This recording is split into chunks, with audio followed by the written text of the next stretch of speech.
Assalamu alaikum wa rahmatullahi wa barakatuhu. Today we are going to start the Quran Symposium of Northwest region with the recitation of Holy Quran. Can I invite Daud Ahmed Anjam Sahab to recite the portion of Holy Quran and its translation, please?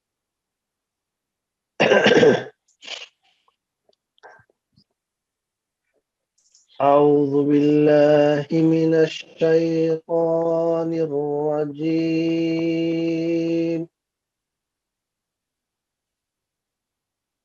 بسم الله الرحمن الرحيم.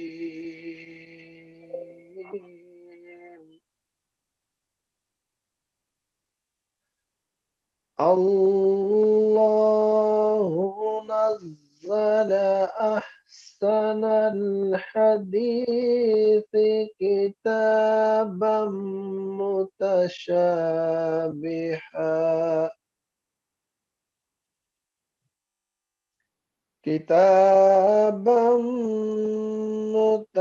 متشابها مثانية تقشعر منه جلود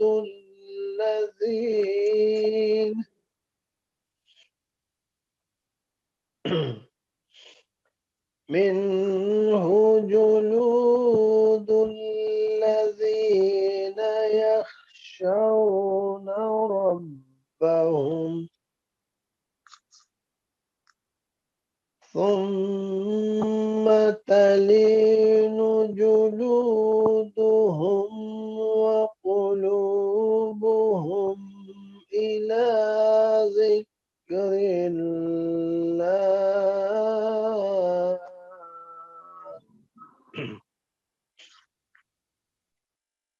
ذلك هدى الله يهدي به من يشاء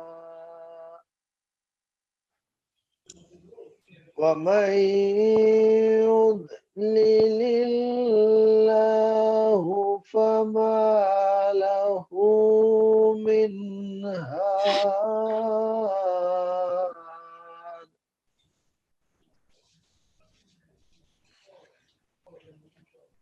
أفمن يتقي بوجهه سوء العذاب يوم القيامة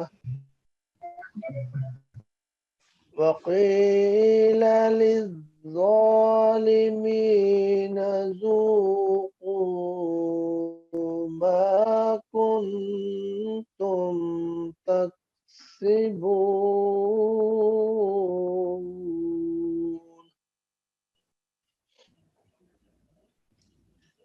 كذب الذين من قبلهم فأتاهم العذاب من حيث لا يشعرون.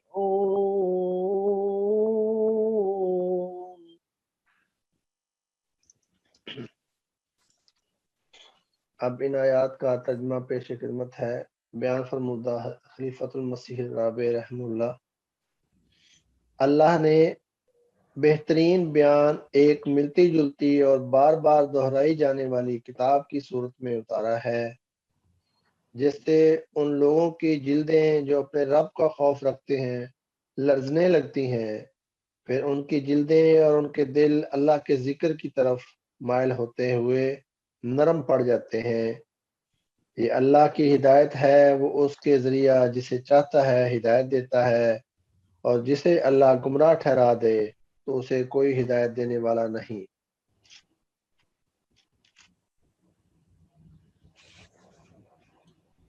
بس کیا وہ قیامت کے دن اپنے چہرے ہی کو سخت عذاب سے بچنے کے لیے ڈھال بنائے گا؟ بچ سکتا ہے، اور ظالموں سے کہا جائے گا کہ چکھو جو تم کسب کرتے تھے. ان سے پہلے بھی لوگوں نے جھٹلایا تھا تو انہیں عذاب نے اس طرف سے آ لیا جس طرف کا وہ کوئی تصور بھی نہیں کر سکتے تھے۔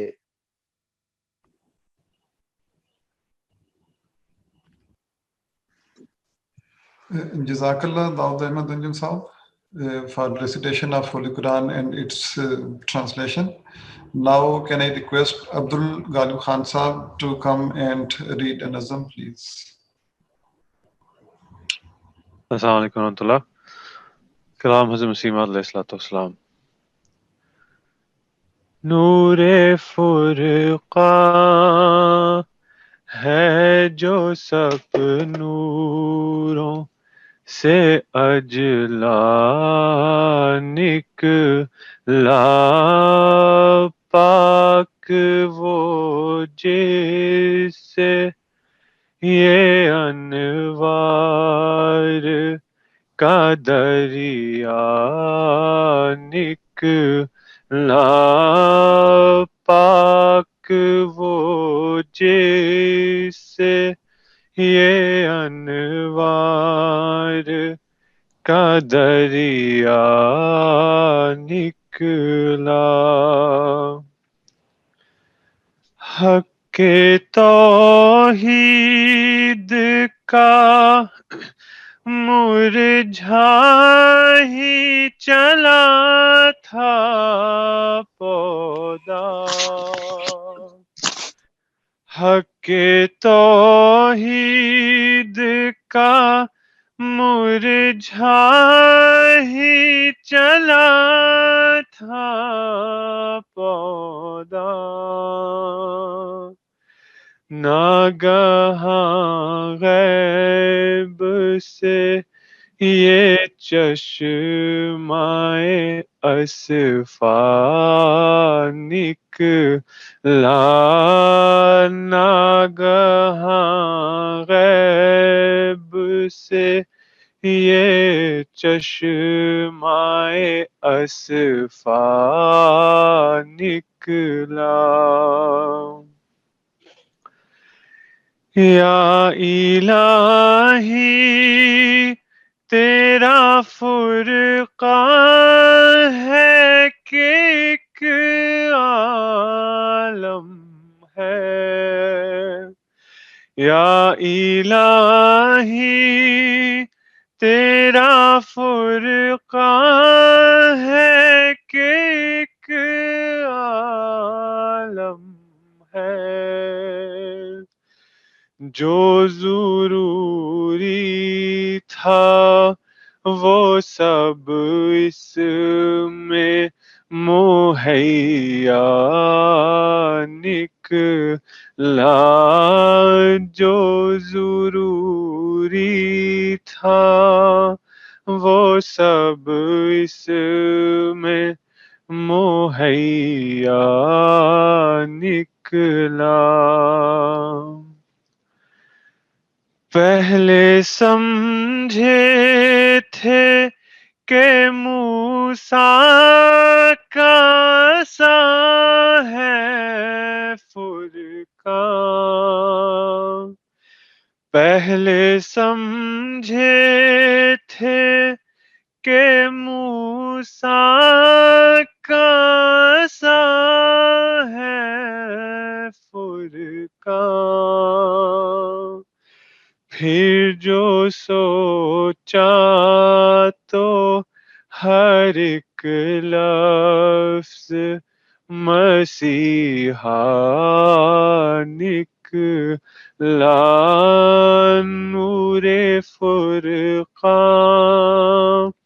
ہے جو سب نوروں سے اجلا نکلا، پاک وہ جس سے یہ انوار کا دریا نکلا۔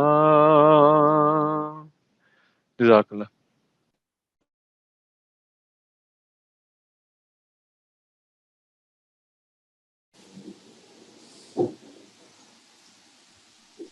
Jazakallah Ghalib Saab, mashallah, very beautiful nazam. May Allah Ta'ala bless you for this. Now I would like to request Regional Murabi Saab, Muhammad Ahmed Khurshid Sahib, to come and save some remarks for this of Northwest region. Assalamu alaikum warahmatullahi wabarakatuh. Can you hear me? Yeah, sure. Acha. Ashhadu an la ilaha illallah wahdahu la sharika lah wa ashhadu anna Muhammadan abduhu wa rasuluh. Amma ba'd, fa'uzu billahi minash shaitanir rajim. Bismillahir rahmanir rahim. Mukarram Hafiz Sahib and my respected members of the Northwest region, Assalamu alaikum wa rahmatullahi wa barakatuhu. Sayyidina Hazrat Masih Maud علیہ السلام فرماتے ہیں کہ وہ خدا جس کے ملنے میں انسان کی نجات اور دائمی خوشحالی ہے وہ بجز قرآن شریف کی پیروی کے ہرگز نہیں مل سکتا. کاش جو میں نے دیکھا ہے لوگ دیکھیں اور جو میں نے سنا ہے وہ سنیں اور قصوں کو چھوڑ دیں اور حقیقت کی طرف دوڑیں. وہ کامل علم کا ذریعہ جس سے خدا نظر آتا ہے، وہ میل اتارنے والا پانی جس سے تمام شکوک دور ہو جاتے ہیں، وہ آئینہ جس سے اس برتر ہستی کا درشن ہو جاتا ہے، خدا کا وہ مکالمہ اور مخاطبہ ہے جس کا میں نے ابھی ذکر کیا ہے. اس اقتباس میں سیدنا حضرت مقدس مسیح موعود علیہ السلام نے قرآن کریم کی عظمت کو بیان کیا ہے، اور آپ علیہ السلام نے یہ فرمایا کہ انسان کی نجات، یعنی کہ ہر انسان اپنی نجات چاہتا ہے اور خدا کا قرب چاہتا ہے. حضرت مسیح موعود فرماتے ہیں کہ قرآن شریف کی پیروی کے علاوہ، یعنی کہ اگر انسان قرآن کریم کی پیروی نہیں کرتا تو وہ نجات پا ہی نہیں سکتا. تو سیدنا حضرت مسیح موعود علیہ السلام کے اس اقتباس کے ساتھ میں ممبران جماعت کو توجہ دلانا چاہتا ہوں کہ قرآن کریم کی اہمیت آپ نے بھی سنی، اور ہمیں چاہیے کہ ہم جس حد تک ہم کوشش کر سکیں، ہمیں چاہیے کہ قرآن کریم کی تعلیمات پر عمل کریں اور ان کو سمجھنے کی ہم کوشش کریں. The promised Messiah علیہ الصلوۃ والسلام in one of his writings explained that if we desire to meet Allah, and if it is our desire to succeed in this world and to be safeguarded, to save ourselves, and if we want eternal happiness, then this cannot happen without following the teachings of the Holy Qur'an. And the promised Messiah Islam then mentions that I wish that you could see what I see in terms of understanding the Holy Qur'an and the beauties and the teachings of the Holy Qur'an. He says that I wish for you to be able to see that which I can see, that which I have read and try to understand. So the reality of this Quran is that for us to perceive the beauties of life and the beauties of understanding Allah the Almighty, this cannot take place without reading, understanding and following the teachings of the Holy Quran. So I pray that may Allah enable all of us to understand, try to understand the Holy Quran in every form possible. In this brief introduction, I would like to also encourage the parents. I know the teachers in the Jamaat, in the UK Jamaat, mainly Hafiz Fazli Rabbi Sahib and his team, and in the local teams, we all try to make an effort to try to teach the Holy Quran to the children and to the members of the Jamaat. But in our own homes, we need to identify some sort of a time where we can teach our children the Holy Quran. These classes can take place once in a while, but for us to have consistency, we need to be able to read the Holy Quran every single day. And here the role of the parents is absolutely crucial. Without their help and them wanting to help their children, they will struggle in certain parts to understand or to read the Quran fluently. I remember almost 15 years ago, when we first entered into Jamia Ahmadiyya UK, Hafiz Fazl Rabi Sahib, who is hosting this event, who is our teacher this afternoon, he was my first teacher in Jamia Ahmadiyya. And I remember we were making all sorts of mistakes and, left mistake everywhere, every single day. We were making mistakes. And the first two periods of the first two classes of Jamia, every single day for the first 2 years was with Hafiz Sahib. And today, when we are able to read the Quran, we can offer namaz and read parts of the Quran with minimal mistakes or with less mistakes than before. I always pray for Hafiz Sahib that he taught me the Quran. After my parents, Hafiz Sahib, I really credit him for teaching me the Quran. So, and the fact that he's still doing it now, so many years later, with the same passion that he did when he was teaching us, just shows that Allah Ta'ala grants that wisdom to those people who want to teach the Quran, and he gives them that passion to continue to teach the Holy Quran. I am eternally grateful to Hafiz Fazli Rabi Sahib for having taught me and my fellow missionaries the Holy Quran. And I hope and pray that just like Hafiz Sahib, I first and foremost can continue to teach the Quran the way he taught me, and the members of the Jamaat as well. If not it externally, but at least internally within their own homes, they need to have that patience and continuity to teach their children the Holy Quran, so that one day the children can also remember their parents, that my parents, apart from everything else, they also taught me the Holy Quran. So may Allah Ta'ala enable us to understand the Holy Quran and try to implement our lives in accordance with the teachings of the Holy Quran. Jazakallah, Rabi Sahib, for your welcome remarks. Can I request all members, please put yourself on mute so no one can be disturbed for the voices coming from background. And with those words, can I request Hafiz Fazl Rabi Sahib to take it further from the proceedings of today's symposium. Jazakumullah. Jazakumullah, Amir Sahib and Regional Missionary Sahib, thank you very much for your kind words. May Allah bless you, both of you and all the Jamaat members who are here.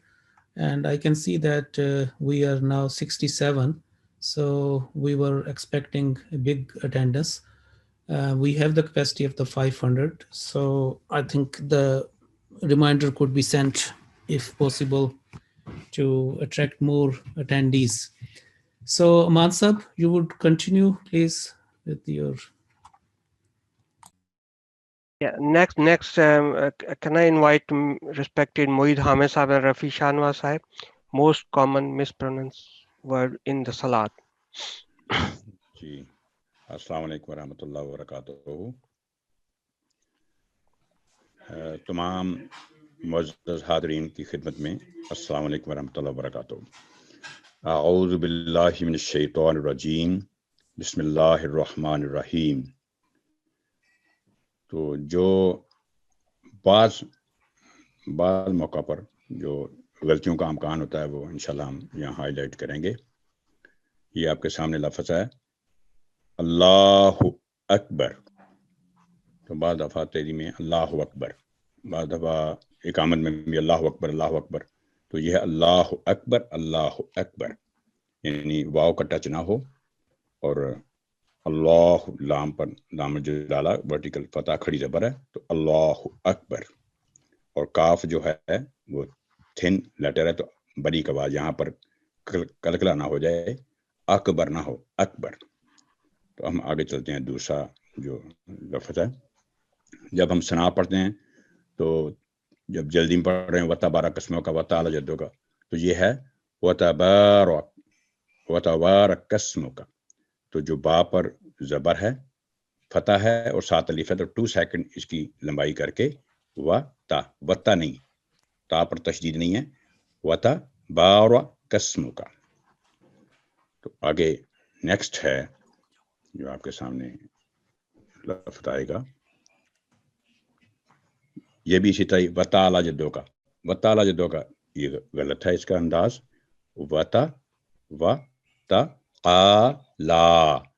वताला, क्योंकि आइन पर फतह है और 7 अलिफ है, तो 2 second की आप लंबी आवाज होगी। और उससे लाम पर खड़ी ज़बर वर्टिकल फतह है, तो वो भी 2 सेकंड, वताला जद्दू का।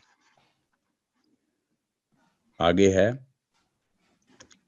عام طور پہ جیسے تیری میں اگر پڑھا جائے ولا الہ نہیں، ولا لا کی جو سمت ہے وہ علیحدہ ہے، ڈائریکشن جو اس کی ڈفرنٹ ہے، اور ای کی نیچے سے اس کی ساؤنڈ ہے ولا الہ، یعنی سننے والے کو کلیئر ہر ساؤنڈ سنائی دے، ولا الہ۔ تو آگے چلتے ہم، جس کے بعد الحمد، یعنی لام پر جو جزم ہے الحمد، دونوں جگہ ہی ایک سیکنڈ لام پر جزم ہے، اس کو لمبا نہیں کرنا، اب آواز لمبی نہیں کرنی، الحم، میم ساکن کو بھی لمبی آواز نہیں کرنی اور دو کو بھی آواز لمبی نہیں کرنی، الحمد الحمد۔ میم کی جو لمبی آواز کرنے کے رول علیحدہ ہیں، لیکن یہاں پر جو سورہ فاتحہ میں ہے الحمد۔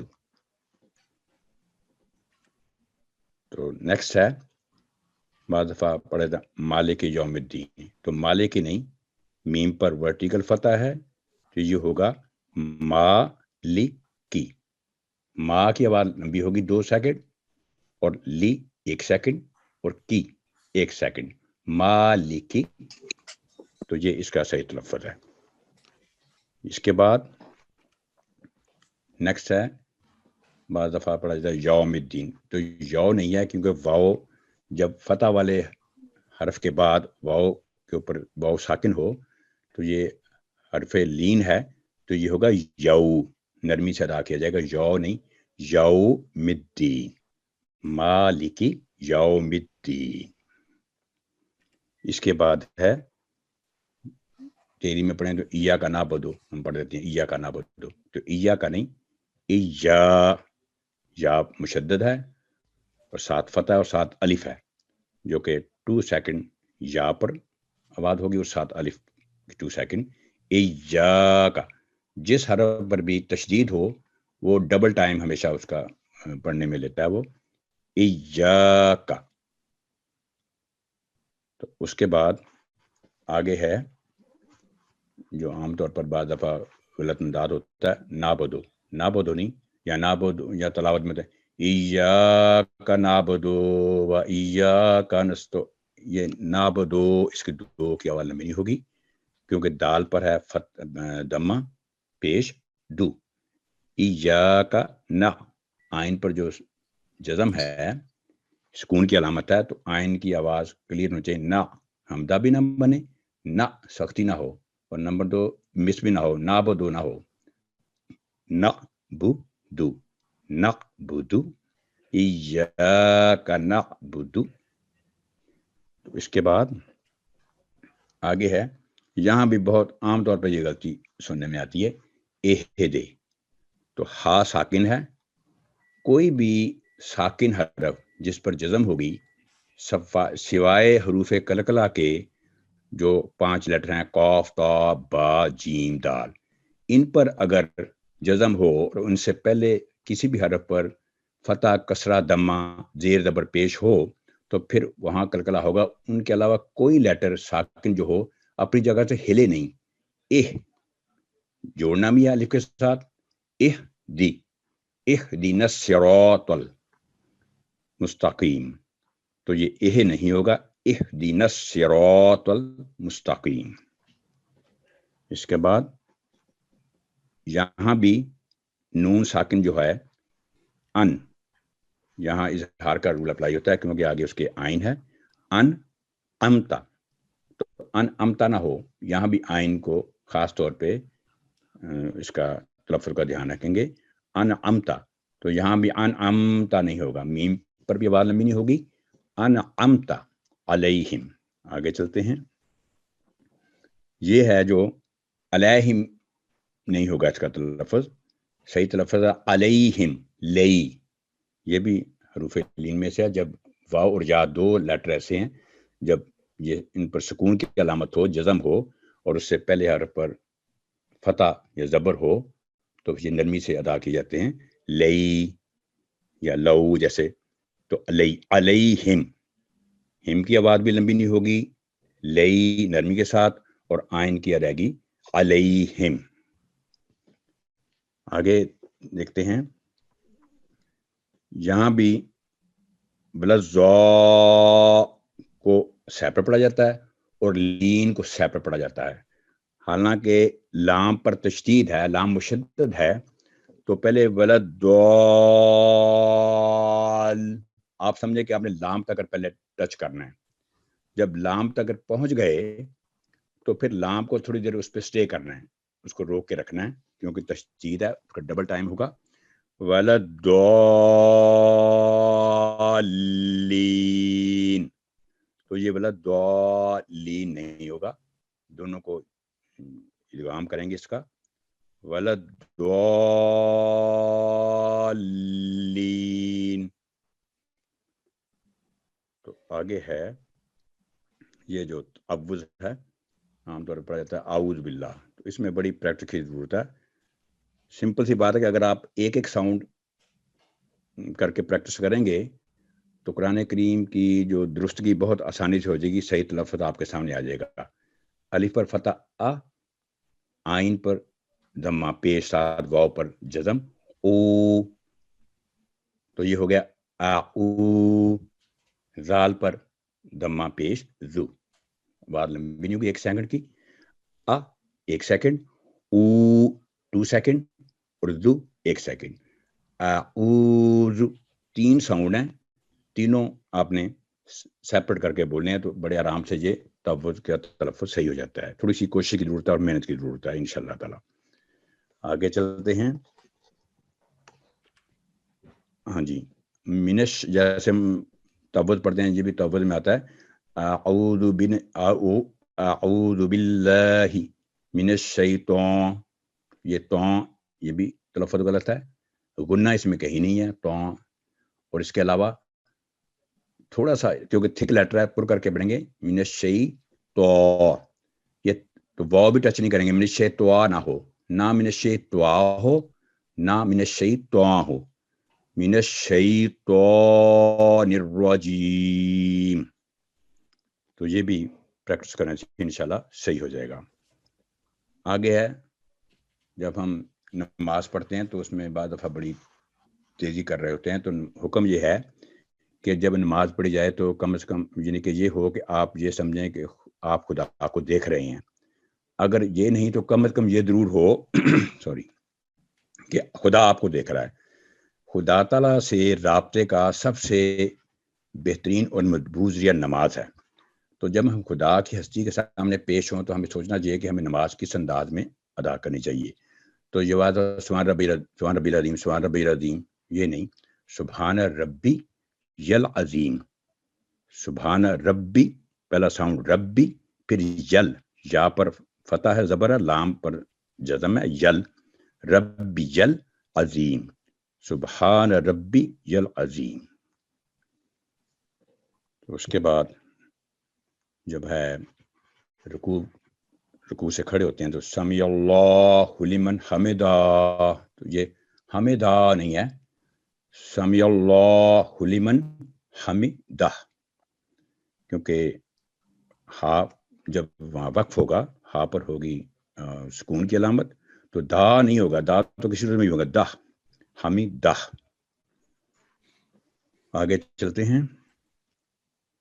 यहाँ भी सुभान रब्बिल अला, सुभान रब्बिल अला, सुभान रब्बिल अला नहीं, गर्दान नहीं करनी चाहिए, बल्कि आराम से सुकून के साथ सुभान रब्बी यल आला, यल रब्बी पहला साउंड, यल दूसरा, फिर अलिफ को आइन के साथ मिलाएंगे, आइन पर सुकून की अलामत आला, सुभान रब्बी यल आला।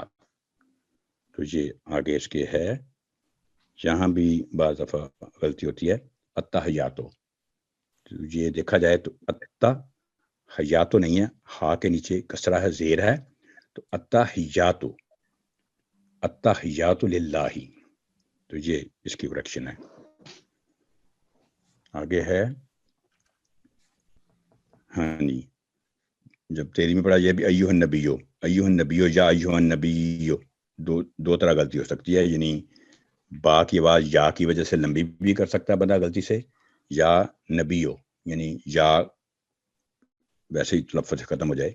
अय्यु पहला साउंड अय्यु, और आगे नून पर तशदीद है गुन्ना के साथ, हन नबियु, अन्नबिय्यु, یہ ہمیں پتہ ہے کہ جب بھی کسی حرف کے نیچے کسرہ زیر ہوگی اور اس کا اگلا حرف یا پر جزم ہوگی تو آواز لمبی ہوتی ہے، لیکن یہ اسی صورت ہے کہ جب یا پر جزم ہو، اگر یا بلینک ہے تو پھر بھی آواز لمبی نہیں ہوگی، اگر یا پر تشدید ہے پھر بھی آواز لمبی نہیں ہوگی، پھر تشدید کی ادائیگی ہوگی.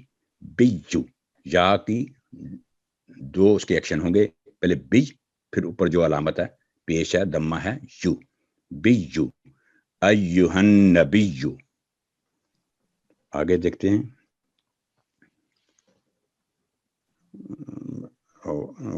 وبرا کا یہ نماز میں السلام علیکہ ایہا النبی ورحمۃ اللہ وبرکاتہ، تو وبرکاتہ، تو وبرکاتہ نہیں ہے، بعد دفعہ ہم آپس میں السلام بھی لیتے ہیں، السلام علیکم ورحمۃ اللہ وبرکاتہ، تو ہو نہیں ہوتا کیونکہ آخر پہ وقف ہے، تو یہ لفظ ہے وبرکاتہ، وبرکاتہ. آگے ہے یہ درود شریف میں جب ہم درود شریف پڑھتے ہیں اللہم صلی علی محمد و علی آل محمد کما صلیت، تو اگر تو ہم کنٹینیو پڑھ رہے ہیں تو پھر تو ہوگا اللہم صلی علی محمد و علی، آگے کیونکہ واو پر تشدید ہے تو محمد دن نہیں ہوگا، واو کے ساتھ ادغام بالغنہ ہوگا، اللہم صلی علی محمد و علی آل محمد. ہاں اگر وقت پڑھیں یہاں ٹھہر جائیں، جیسے ہم پڑھیں اللہم صلی علی محمد و علی آل محمد، تو پھر محمد کہہ سکتے ہیں، محمد دن نہیں ہوگا. تو اس میں عام طور پہ غلطی ہوتی ہے اللہم صلی علی محمد و علی آل محمد، تو واو پر تشدید ہے اس لیے ادغام غنے کے ساتھ ہوگا، بالغنہ، ادغام بالغنہ، محمد و علی. آگے یہ بھی جو یعنی ابھی میں نے عرض کیا ہے اللہم صلی علی محمد ولا آل، ولا آل یعنی تیزی میں نا یا علم نہ ہونے کے باعث ولا آل محمد پڑھا جاتا ہے، ولا نہیں ہے، یہ ولا آل نہیں ہے، وعلی آل محمد.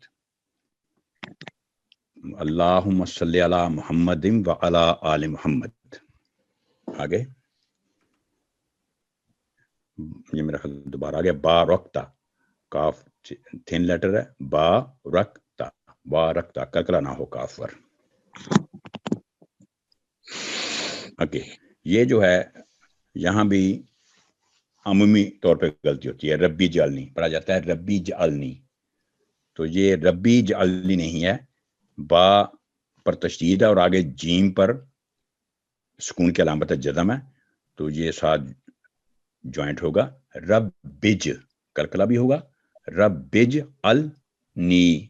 دو غلطیاں ہوتی ہیں عام طور پہ، ربی پڑھ دیا ربی جل، پھر نی چھوٹا کر دیا ربی جعلنی، تو رب بج النی، رب بج النی.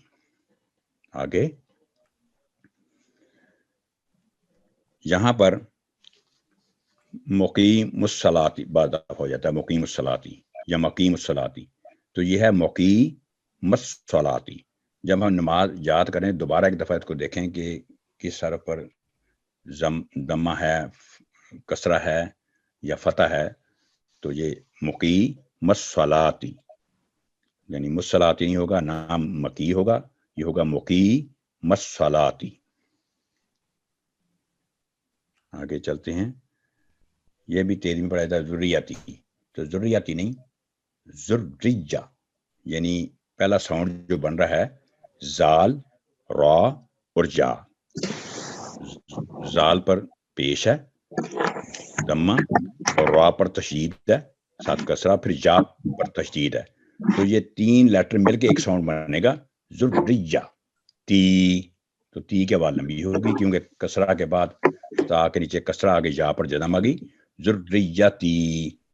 تو جو سکون والا حرف ہوتا ہے آخر پہ، چاہے وہ درمیان میں آ جائے چاہے آیت کے اینڈ پہ آئے، تو جب بھی وہاں وقت کریں گے تو وہ کبھی بھی اس میں کوئی تبدیلی واقع نہیں ہوگی، یعنی یہاں تی کے بعد لمبی ہوگی چاہے ہم نے رکنا ہے ذریتی.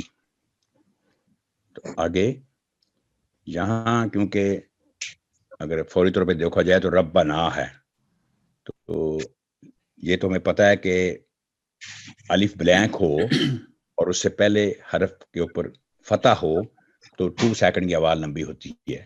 लेकिन अगर अलिफ ब्लैंक के बाद किसी हरफ पर जज़म या तशदीद आ जाए तो फिर वो रूल मुअत्तल हो जाता है, फिर अलिफ आवाज लंबी करने में हेल्प नहीं करता, बल्कि वो जो फतह वाला हरफ है या उसको तशदीद या जज़म वाले हरफ के साथ मिलाएंगे। रब्बा नग फिर ली, यहाँ भी ली की आवाज लंबी होगी। रब्बा नग फिर ली, दरमियान में जितने मर्जी लेटर हों, यानी नून पर फतह है और दरमियान में 2 अलिफ हैं जो ब्लैंक हैं, तो ब्लैंक हरफ की कोई अहमियत नहीं जब उसके आगे तशदीद या जज़म वाला लेटर आ जाए। रब्बा नग फिर ली। आगे यहां भी अमूमी तौर पे गलती होती है, वाले वाले दैया, तो वाले वाले दैया नहीं है, वा ली वा, जो दूसरा वा उसके ऊपर फतह जबर है और आगे अलिफ है, तो 2 सेकंड आवाज लंबी होगी रूल के तहत। वा ली दैया, वाली वाली दैया। तो आगे चलते हैं। हाँ जी, यहाँ पर व रहमतुल्लाहि, तो रा पर जबर है, फतह है, तो ये अस्सलामु अलैकुम व रहमतुल्लाहि नहीं होगा, अस्सलामु अलैकुम व रहमतुल्लाह।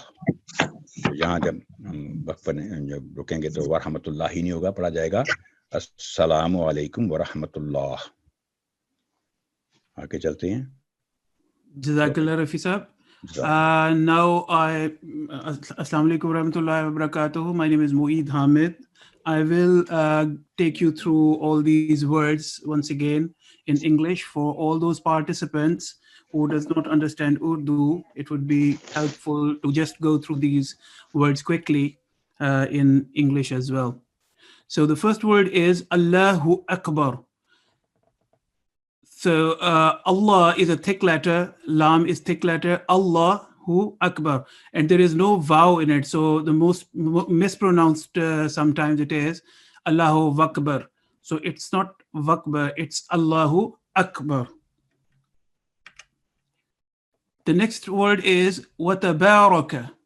Watabaraka is wrong, Watabaraka. So sometimes we hear that it is pronounced as Watabaraka smuka, Wata'ala jaduka. So it's not like that. Watabaraka. Wata'ala. So again, over here, Ain sound is a thick sound. So Wata'ala jadduka. The correct pronunciation is like this. Wala ilaha. So lam, there is an alif of elongation after lam, so it would be 2 seconds. Wala ilaha. So 1 second rule and 2 second rules can be learned over here. Wala ilaha. Alhamdu. Over here, sometimes alhamdu, we elongate unnecessarily the sound of lam and mim. So it is al-hamdu, 1 second, because sukoon sound, there isn't any harakat on it, so we should not elongate lam and mim over here. Al-hamdu. Maliki. Mim has a vertical fatha, lam and kaf has kasra, so maliki. If we say maliki, it would be entirely a different word, and sometimes these pronunciations change the meaning of the word, which change the meaning of the ayah as well. So we need to be careful. Yaumi. Over here, Yawmiddin is the most mispronounced pronunciation. No, Yawmiddin. It's Yawm. It's a gliding vowel. It's Yawmiddin. Iyaka. Iyaka na'budu wa iyaka nasta'in. Most of the times we are reciting like this, but Iyaka, there is an alif of elongation after ya, and ya has a tashdid over it, so Iyaka, and kaf should not be long. Iyaka would be wrong. Iyaka na'budu. Ayn is a thick word and there is no kalkala, no jerking sound on it. Iyyaka na'budu would be wrong. Iyyaka na'budu. So there is no jerk on ayn over here. Ihdina. Ihdina as-sirat al-mustaqim. Ihdi would be wrong because this ha and the other ha has different pronunciation. Ihdina as-sirat. So the point of learning is ihdina as-sirat. An'amta. The difference between alif and ayn. An'amta. And if we mostly mispronounced as an'amta alayhim. So there is a jerking sound on noon and meme. There is no jerking sound. An'amta alayhim. Alayhim. So over here again, lam and ya is a gliding vowel. Alayhim would be wrong. Waladdallin. You see, on dad there is a madda kabira and it is joining with lam. There is tashdid on dad and there is a tashdid on lam. So those two letters should be very prominent and the elongation should be calculated very properly. Waladdallin. If we separate them, waladdallin, it would be wrong. A'udhu. A'udhu billah would be wrong. A'udhu. Ash-shaytan. A'udhu billahi minash shaytanir rajim. Mostly people say tuanir rajim. There is a vow pronounced, so it is wrong. Minash shaytanir rajim would be wrong. A'udhu billahi minash shaytanir rajim. Ta is a thick letter. Rabbi yal azim. Rabbi yal azim. Subhana Rabbi al azim would be wrong. If we just properly pronounce each word properly in its place. So Rabbi yal azim. Rabbi yal azim. Rabbi al azim would be wrong. Hamidah. Hamidah. Hamidah.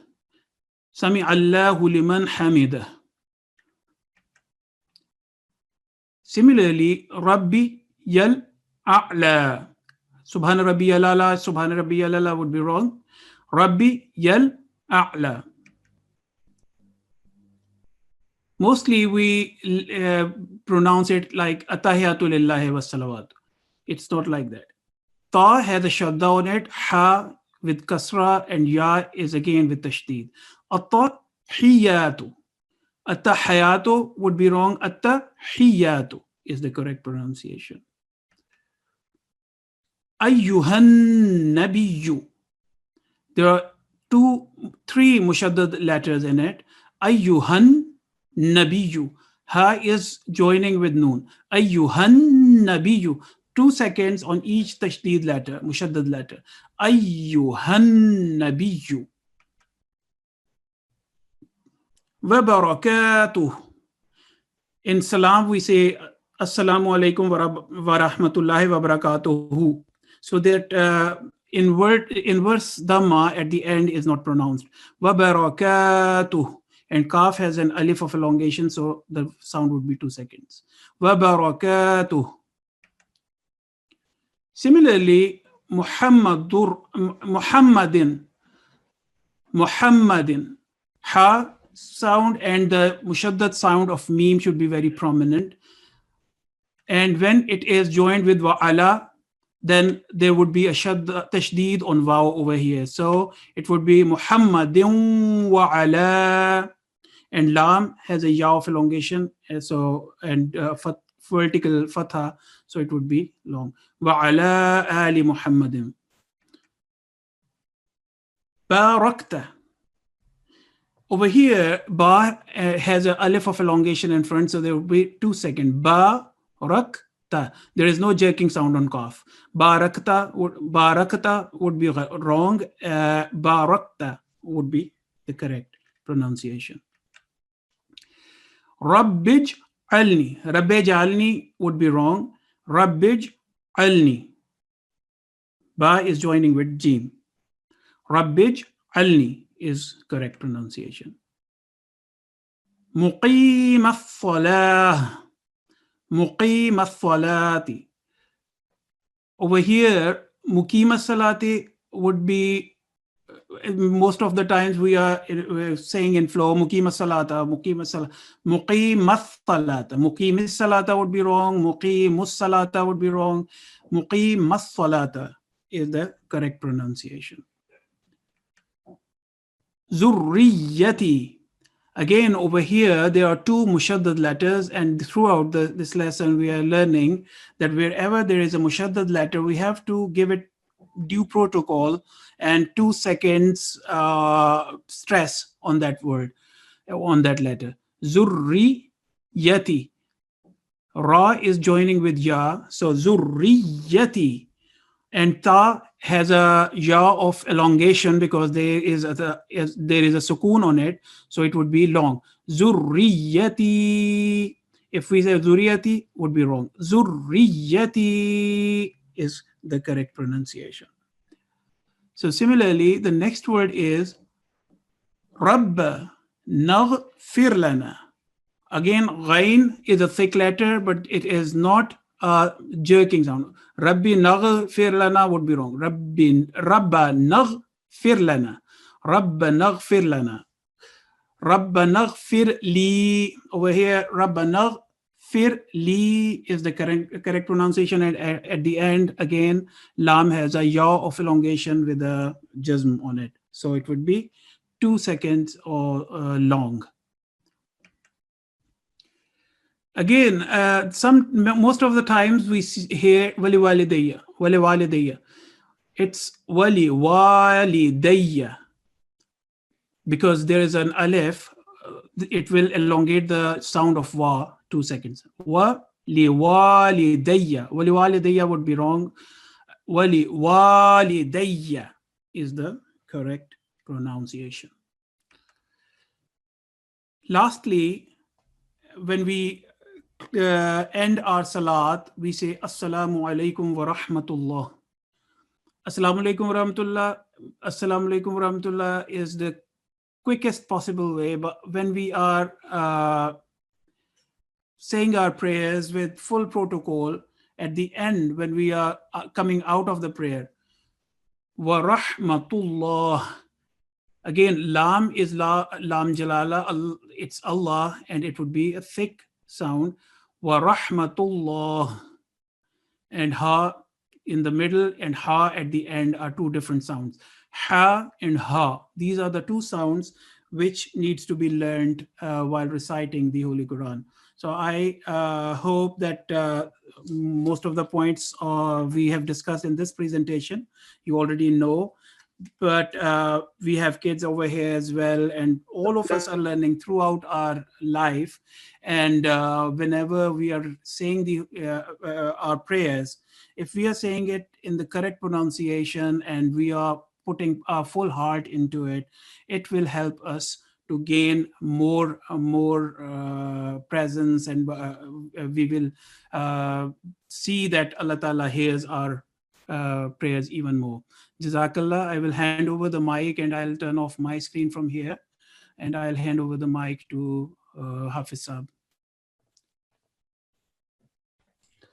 Bismillah ar-Rahman ar-Rahim. Assalamu alaikum wa rahmatullahi wa barakatuhu. Jazakumullah Mueed Saab and Rafi Shah Nawaz Sahib and all the audience. These were some common mispronounced words which we commonly hear in our salat when salat tests are taken. And basically all these words have appeared in the Holy Quran either directly as it is or with different structure but the same root. Okay, so this is about 3 o'clock now and I will try to finish within half an hour. It has been given 30 minutes to this. So let's start. Bismillah ar-Rahman ar-Rahim. Understanding the small letters in the text of the Holy Quran.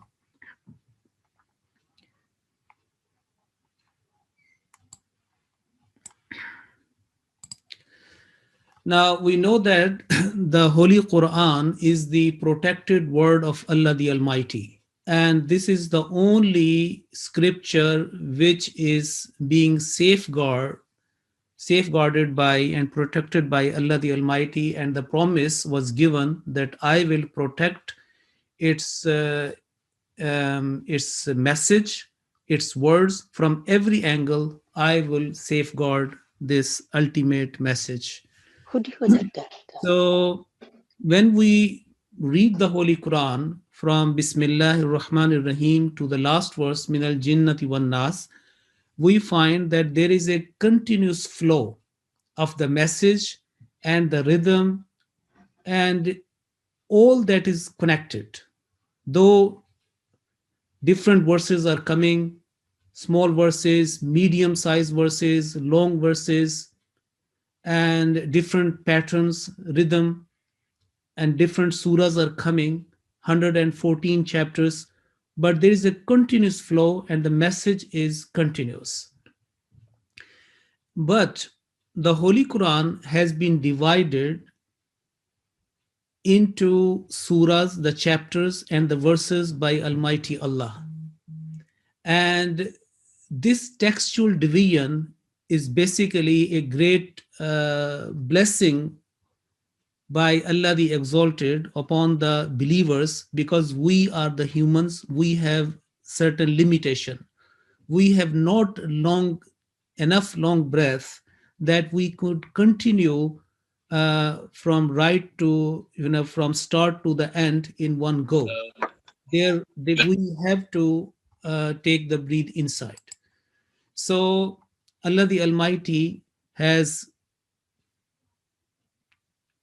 divided the whole text, 6,348 verses, 114 chapters, in different surahs and different verses.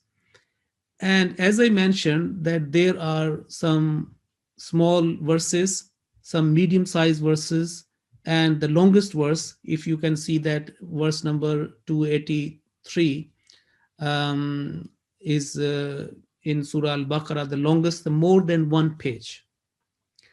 So people of Arabia at that time, they were basically, they are the people of language. They know where to stop according to the meaning. And this is a natural mechanism in them that they have to stop.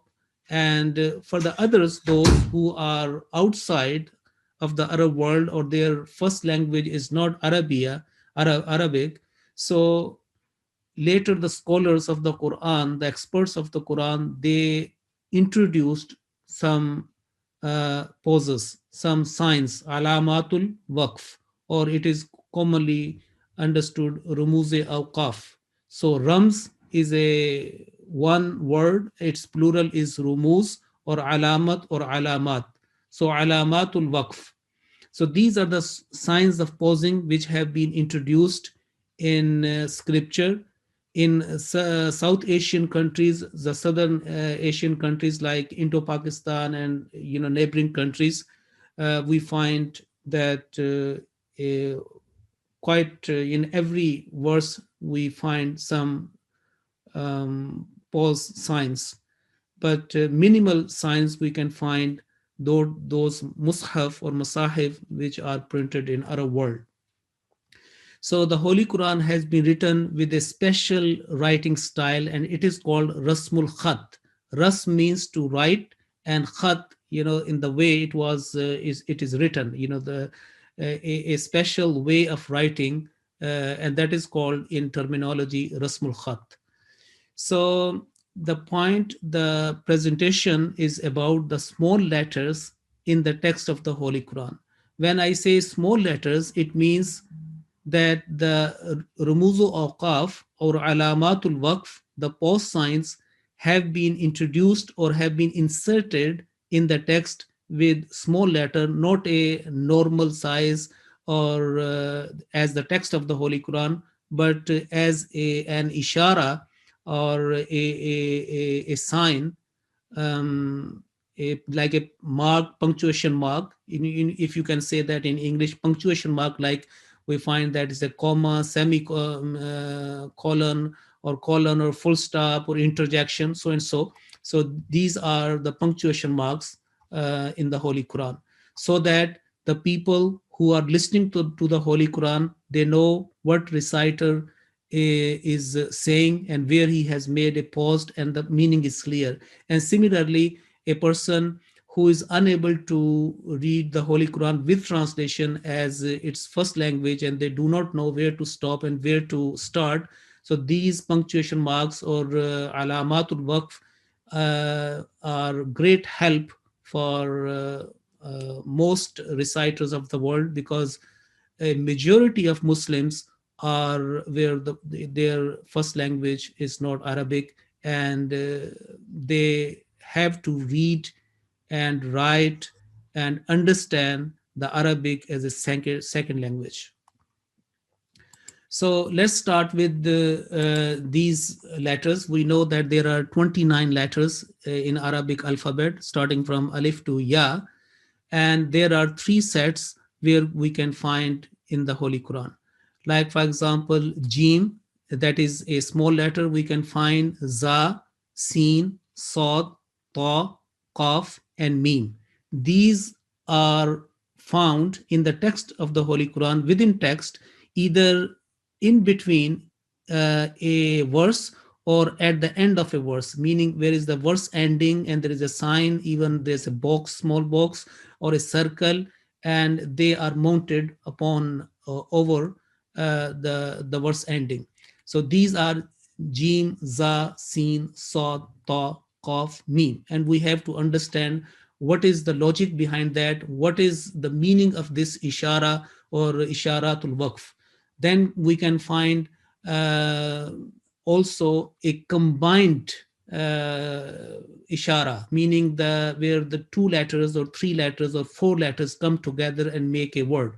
For example, here, Lam Alif, or if you can say La, this is another one. And then is the Sod and Lam and Ya.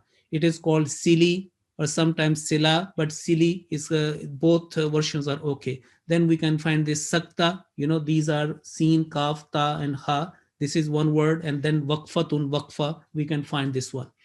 And again, there is a Noon, but Noon is not considered as a Alamatul Waqf. It has another function in the text of the Holy Quran, especially the copy of the Holy Quran, which we find in our Jamaat or printed by Jamaat, and commonly we have in our homes. And then what is the function of Ain, and especially half-cut Ain. So let's go straight away to the text of the Holy Quran. So this is Surah Al-Fatiha. Everybody, by the grace of Allah, has memorized it, and needs to be memorized from the very beginning, because this is the part and parcel in observing the Salat. Without its recitation, a unit of the prayer is not complete, according to the promised Messiah, alayhi salatu wassalam. So we can find here, okay. So look, Alhamdulillahi Rabbil Alameen, and there is a box, and inside box it is written 2 in Urdu style 2. So what is La on top of that? So what is the function of this La, and what it stands for? So basically this is Lam and Alif, and this is a short form of 3 words, meaning La waqfa alayhi, that on this point there is no stop. Remember, there is no stop. But we find that especially when most of the time, 99%, if you are noticing this point, that the Imam, whether he is leading Fajr prayer, Maghrib and Isha prayer, or Taraweeh prayer, or some other, Tahajjud, mostly Imam, they stop here. Alhamdulillahi Rabbil Alameen. So what is the function of this La here? If it is written, but in practice it is not observed. So what is the meaning for that one? If it is not observed here, and 99% people stop here, Alhamdulillah Rabbil Alameen. But when we go to, for example, the copy of the Holy Quran, text of the Holy Quran, and Surah Al-Fatiha is the first chapter of the Holy Quran. Let's go to the last chapter of the Holy Quran. And we find that almost on every, basically Bismillah ar-Rahman ar-Rahim is a starting point. But after that, we can find that the verse number 2, the same Lam Alif is there. And again on the next verse, number 3, Lam Alif. And even inside and on top, Al-Khannas, Lam Alif. Fi Sudurin Nas, verse number 6, Lam Alif. And at the end, because it is ending, so because we cannot go further, this is the last point. And so basically, 1, 2, 3, 4, 5. 5 times on verse ending, this Lam Alif, La Waqfa Ali, this has been in Suratul Nas and some other surahs as well. And the same case with Suratul Falaq and many others. So what is the function of Lam Alif on top of this verse ending? And we know the practice that people are not, making a continuation, because if La, this one La Waqfa Alayhi, that do not stop here, then everybody should continue Alhamdulillahi Rabbil Alameen Ar-Rahman Ar-Rahim. Okay, so for example, this is the copy of the Holy Quran. And let's see here. Yes. So in this case, they would continue. And even in Ar-Rahman Ar-Rahim, here, they Lam Alif. So if this sign means that you should continue, you should not stop, then in practically it should Alhamdulillahi Rabbil Alameen Ar-Rahman Ar-Rahim Maliki Yawmiddin. Okay. But we find that 99% Imam do not continue. Okay, he doesn't continue. He says Alhamdulillahi Rabbil Alameen, and then sometime Ar-Rahman Ar-Rahim Maliki Yawmiddin, they combine together. So what's the point? Point is here that Lam Alif, it stands for La Waqfa Alayhi. But the verse ending, this signs, verse ending is the most powerful sign to make a stop, to make a pause. So that's why I say Alhamdulillahi Rabbil Alameen. This Lam Alif, which has been introduced on top of verse ending, is only this indication that this subject is not finished yet, meaning you can continue. You cannot say that the subject or a certain paragraph or message which Allah Ta'ala wants to convey, it has been stopped here, but you should continue so that you may understand. Yes, that message has been brought within 3, 4, 5 verses. So if you want to continue with that message, you should continue. But for you can recite in parts as well. And Surah Al-Fatiha is a very good example. And especially when we have this sunnah, very well-quoted sunnah of the Holy Prophet ﷺ, that the Huzur ﷺ used to make a pause at the end of every verse. And the Sahabi, the companion, and especially from one Zawja Mutahara, Hazrat Salama radiyallahu ta'ala anha, she quoted Surah Al-Fatiha specifically to say that Alhamdulillah Rabbil Alameen, Huzur made a pause there. Ar-Rahman Ar-Rahim, Huzur made a pause after that. And then Maliki Yawmiddin. So point is here that Alhamdulillah Rabbil Alameen, Allah Ta'ala is introducing the 4 principal attributes, his sifat. So it could be recited as a one, like Alhamdulillah Rabbil Alameen up to Maliki Yawmiddin. Look, it starts from Alhamdulillah Rabbil Alameen, and this ta is here, means this is a complete stop. This is a perfect stop because the 4 principal attributes have been mentioned together. Rabbil Alameen is one of them, Ar-Rahman is second, Ar-Rahim is the third, and Maliki Yawmiddin is the fourth. So, but verse ending is the most powerful sign to stop here according to the sunnah of the Holy Prophet ﷺ. But if you just say Bismillah ar-Rahman ar-Rahim, Alhamdulillah Rabbil Alameen, it means you are fully allowed to stop, but the internal message, the connected, the essence is not yet complete, because the attributes will be finishing Yawmiddin, and after that there is a verse ending is a too powerful sign of pause. And on top of that, waqf mutlaq means that is a very good stop, or you can say complete stop. And then we know that the 4 attributes have been mentioned. So what is the meaning in this time? This is inside a verse. On top of that, again, that lam alif, which stands from la waqfa alay. There is no stop at this point. And below is a sign of very familiar with the 5-digit 5 in Urdu. But Arabic, this is basically a distorted version of ha.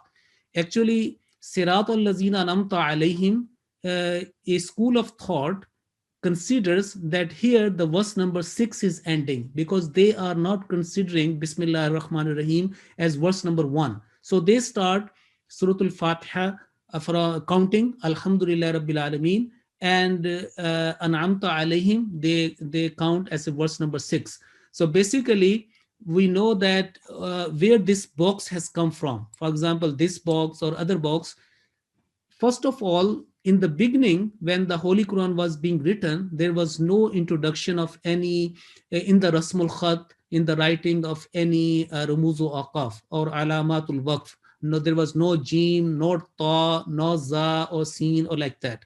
So when there was a case ending, they were, just put a Tai Marbuta, the round circle, and on top of that, there is 2 dots. Okay, so I give you the example here, that in the earliest copies, and that is not in the copies compiled or published by Hazrat Uthman, but later on.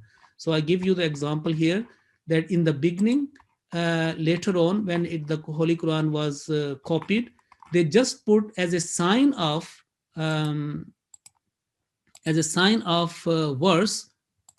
Just a minute. As a sign of verse, this ta, here is my hand is there. Okay, this ta, only ta marbuta, on top of that these 2 dots. And with the passage of time, these 2 dots were removed, and only what is left, a circle, a round ta marbuta. You see only that one. And after that, their bends or top, on top of that, there was some cogs, they were removed, and only that comes. And after that, it has come to us now in the copy of the Holy Quran. But we know that in Arabic, this digit in this way is not exactly in that present. So sometime it is considered that you have to stop here 5 seconds or 5 things, but this is basically, you can say that nothing to do with the digit 5, either in Arabic or in Urdu, but it is a sign of ta marbuta, because they considered that there the verse of the Holy Quran is ending. And there are some places in the Holy Quran where you can find these signs. So basically, when Hazrat Ali radiallahu ta'ala anhu took the Islamic, the capital from Medina to Kufa, at that time there was 2 big school of thought. And with him, all the Qur'an and the scholars of every branch of the Islamic knowledge came. Muhaddithin were there, the Qur'an, the reciters were there, many philosophers, different people, the Baghdad and Kufa and that Iraq, that area became the central place of Islamic knowledge. So there were 2 school of thoughts. One is a Kufi school of thought, one is Basra school of thought. So there was a difference of opinion difference of opinion not in the text of the Holy Quran, but the verse counting. That is why when we say, even now here, we have, according to Ahmadi understanding, we say that Bismillah ar-Rahman ar-Rahim should be counted, it should be written, it should be counted, it should be recited. So we come to the total of 6,348 in our understanding, because non-Ahmadis, most of them, they do not think that Bismillah ar-Rahman ar-Rahim should be counted. Maybe it is recited, it is written, but it should not be counted, because they think that this is a statement between the two chapters. So it is there, but it should not be as a first verse to be counted. So they exclude 112 out of 6,348 we have, and then they come to 6,236 and so. So in this case, this digit 5, I have told you, this is a sign of, it shows the difference of opinion of verse ending, which we do not approve. And in this case, la should be continued. So it is okay if you say Sirat al-Lazina An'amta Alayhim, you stop here, doesn't make any change in the meaning, and after that you can continue Ghairil Maghdubi Alayhim Waladdallin. But it is better that when there are two signs in between a verse, then the top sign has the more value. The lower size, that's digit 5, is telling you that you should stop here because verse is ending. But on top of that, this la, it has more value. It is on top. Basically, it is overriding the lowest sign. So it says that if you can continue. But if anyone have a short breath and like to make a pause, so there is no harm for that one. Next, we come to the end of the first chapter, Surah Al-Fatiha. So what is this on top of 7? So 7, okay. Again, this is verse number 7 is ending. And on top of that, most of the people, they think that this is a Hamza. Remember, this is not a Hamza. This is a half cut of Ain. And Ain means that Ain is a Ruku sign.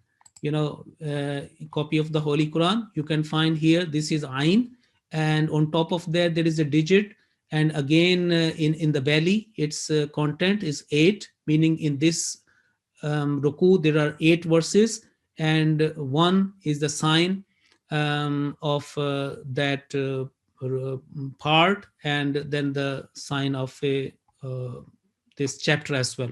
So basically this Ain, and Ain is cut half, and it is, you can find here this one, you can see this not Hamza, but this is half cut Ain, meaning showing that Ruku sign is ending here.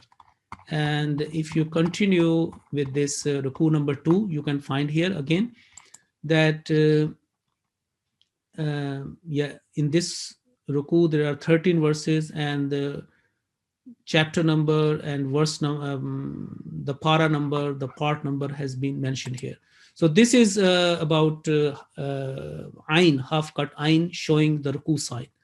Next we have this Surah Al-Baqarah from the very beginning, and you can find these 3 dots. So what is the meaning of these 3 dots? Basically, here the 2 signs are very near to each other, and that is called in terminology it is called mu'anaka. So mu'anaka means embracing stop, when 2 stops are embracing each other and they have the same value or indication to stop. But the point is that we have to take only one option. We cannot exercise the both option at the same time.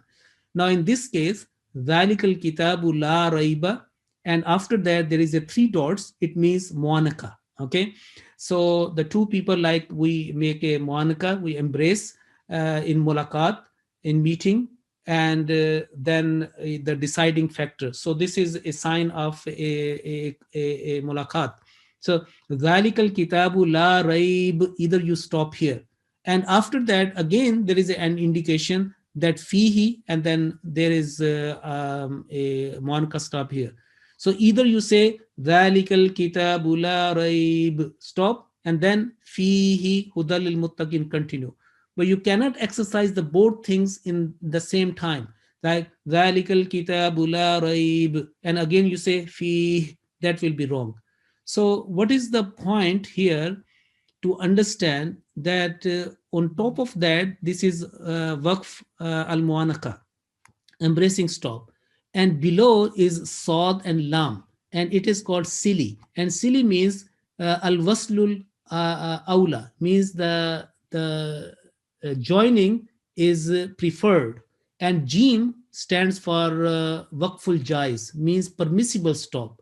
So as I told you in the beginning, when you find in between a verse, or especially in between a verse, there are 1, 2, or 3 signs together. They are mounted each other, either on a bed or on top of that. For example, here after fihi, waqf muanka is on top and below is jim. Then the top sign has the most value or preference to be followed and to be acted upon. So, and common practice is that we say dhalikal kitabu la rayba fihi, we stop here. In this case, we ignored the first muanka stop and we exercise the second. But there is also an indication that if you exercise the second stop, you are fully allowed to start again from the first stop as well. For example, I have taken this from Surah Al-Baqarah. So let's see, I stop here and I take the option of the second stop, which is the second muanaka, okay, fihi.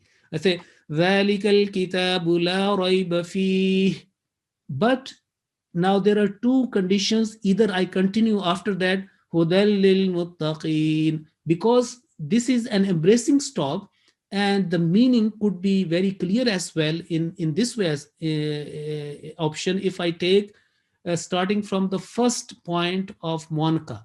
So instead of saying after fihi, fi, I will say hudal lil muttaqin. This is a just continuation afterwards.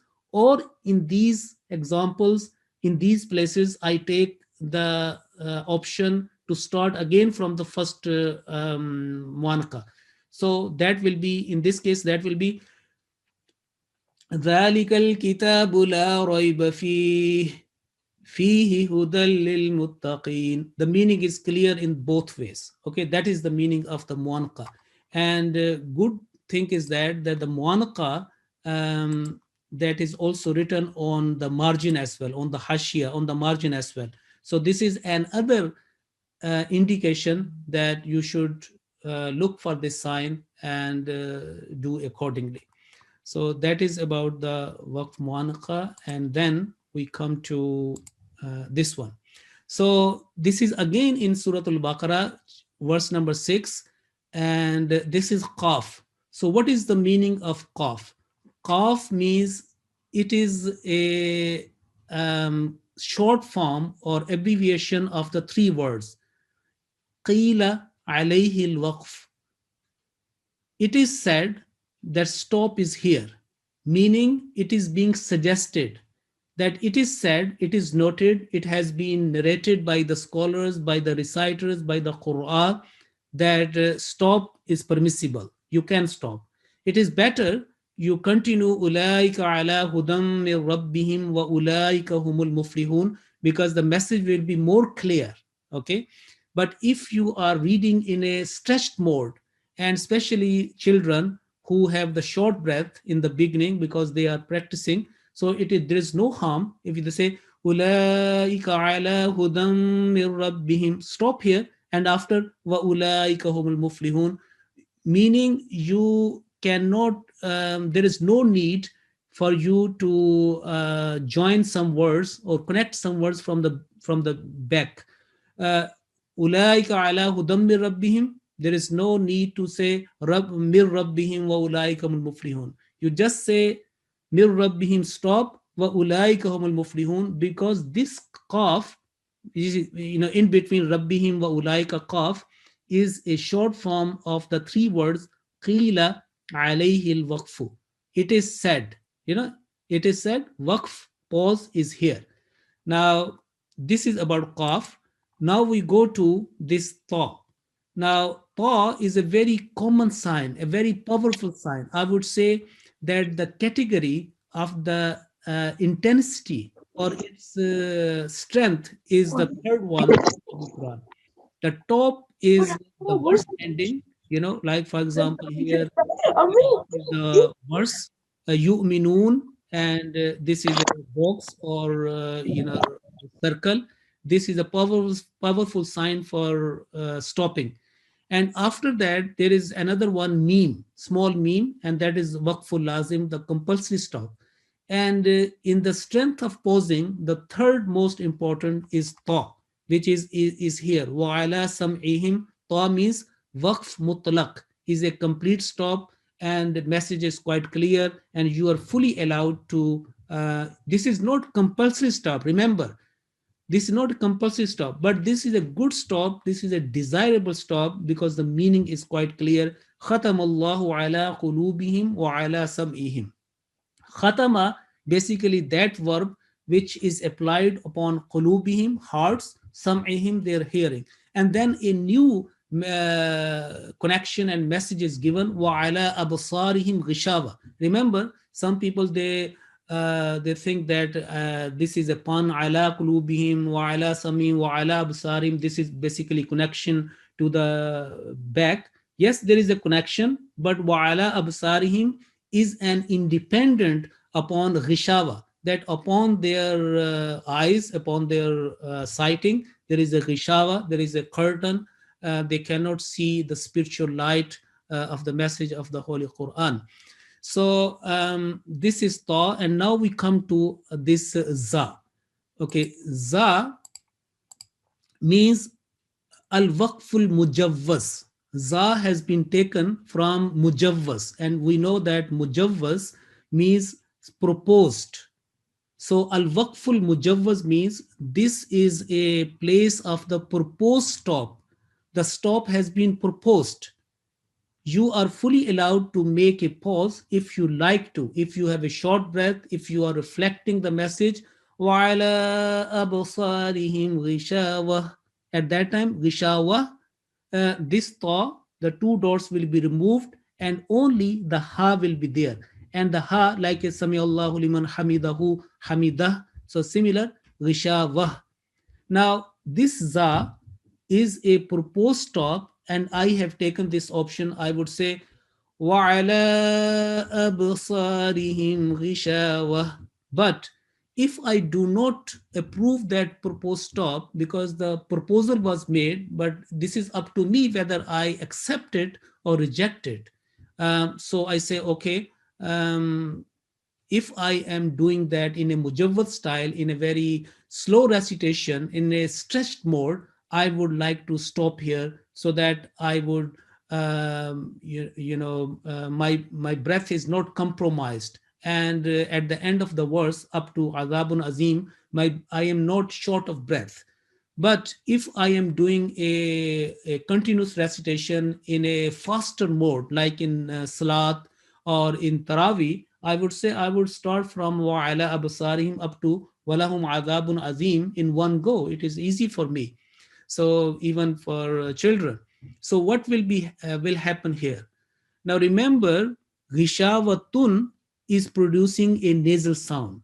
Ghishavatun, and after that there is a vav. Some copies of the Holy Quran has vav with the shadda. You will find in some copy at your home, some mushaf where vav carries a tashdid, and in this case, Yasal Quran style, vav does not carry a tashdid. So what is the indication behind that? What is the right rule or way to connect? Remember, Vishavatun, this is a tanween and followed by vav. Either you find a tashdid over that or not. It doesn't matter. Rule tells us here the idgham bil gunna, idgham ma'al gunna, assimilation with nasal sound will be will be applied. So in this case, it will not be read ghishavatun walahum. That will be wrong, because after tanween, if the waw comes or ya comes or noon comes or waw comes, yanmu or ya noon mim waw or yumin ya waw mim noon, these four letters, then assimilation, the joining will take place with gunna sound, 2-second gunna.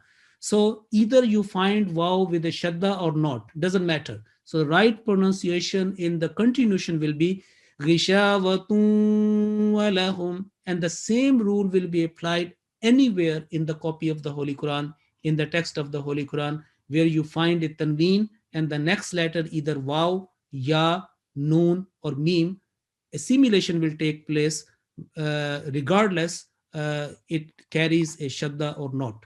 So after that we come to this jim. So I told you that what is the meaning of jim. Jim stands for jais. That is to say this is a jais, ghair jais. So jim stands for al-waqful jais. Al-waqful jais means permissible stop. You are fully allowed to take to stop here if you want to. So yukhadi'un Allah walladhina amanu, stop. But if you depending upon your reflection upon the message and your breath, if you have a longer breath, you have a good stamina, your throat muscles are good, and your good power in your lungs, you can continue. Then yukhadi'un Allah up to wama yash'urun, you can finish. Either you stop or it's up to you. You stop or not, it doesn't matter, it's up to you. So this is about the jim. Now we come to again a mounting signs. Mounting signs means in this way, after azabun alimun, there is two signs. One is la, which means la waqfa alay, do not stop here. And below is again this 5 signs, digit 5, which is a distorted form of a verse of sign. So this shows a difference of opinion as well. In some copies of the Holy Quran, maybe in forthcoming seminars, I would tell you about what is the difference between certain copies of the Holy Quran, where this difference of opinion in verse counting and verse ending, where they have put proper a verse ending after azabun alim, because they think that fi qulubihim maradun fazadahumullahu marada walahum azabun alim, there is a verse ending, and after that bima kanu yakzibun, another verse. But the copy which mostly 99%, and also our Jamaat also publish, in this case, this difference of opinion, this sign is kept just to show that you can stop. Walahum adabun alim. But on top sign has the ability and the power or this legal verdict that you can continue. So adabun alimun bima kanu yakzibun. So if you say adabun alim, fine. Bima kanu yakzibun, it is okay. But the message, if we know the translation, then that will be more good if we make a connection. If we take the option, if we agree on the top sign. And in this way, walahum adabun alimun bima, this alimun tanween will change to mim, iqlab, noon will change to mim, adabun alimun bima. Another point is here, just a couple of minutes ago, I told you about a sign when it comes before, after a tanween. So let's say jim means permissible stop.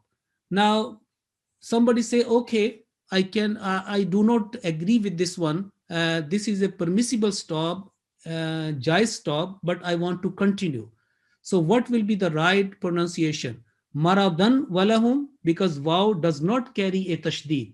Or according to the rule which I have explained from wa'ala absarim gishavatun walahum, you would say maradan walahum. This waw will carry in bracket the shadda, and then assimilation or joining will take place with shadda, applying the gunna sound for 2 seconds. maradan walahum. But if you say fazadahumullahu maradan walahum, that will be wrong, because tanween demands that when it is followed by waw or ya or noon or meme, it must be joined with 2-second nasal sound. So in between, وَإِذَا قِيلَ لَهُمْ لَا تُفْسِدُوا فِي الْأَرْضِ, again, you can find here that la is written. So do not stop, better to continue. Then again here is verse is sili, sod and lam. And this sign, sili or sila, is stands for al-waslu awla. Al-waslu awla means that better to continue. Wasl means to join. Joining is preferred. Awla is preferred, the first importance. And below is a jim, which is al-waqful jais. So what we have to do that? So as I told you that when there are 2 or 3 signs are together, they are mounted, then the top sign has overriding, the preference. So it will be better that if you continue, the message will be clear. But it is not part and parcel and very, compulsory. You are fully allowed to stop here. وَإِذَا لَقُوا الَّذِينَ آمَنُوا قَالُوا آمَنَّا. If you stop here, okay, it has been shown that prefer to go there, but it is not been shown that or indicated that you must stop. So either you continue, better to continue, but if you stop, you are allowed, because after that, wa is coming and the new message is coming, that they would say, we believe, وَإِذَا خَلَوْا إِلَى شَيَاطِينِهِمْ, and a new, another phase of their misdoings, wrongdoings is being mentioned.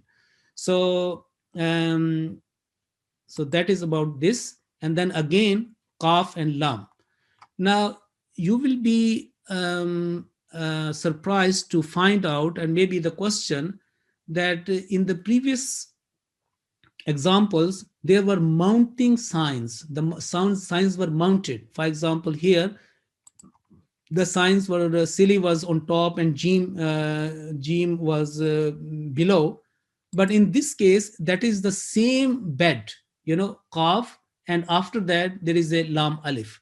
So in this case, it has been, given the main qila alayhi al-waqf, meaning that you should stop here, and lam means do not stop. Means the both qaf and lam, they have the equal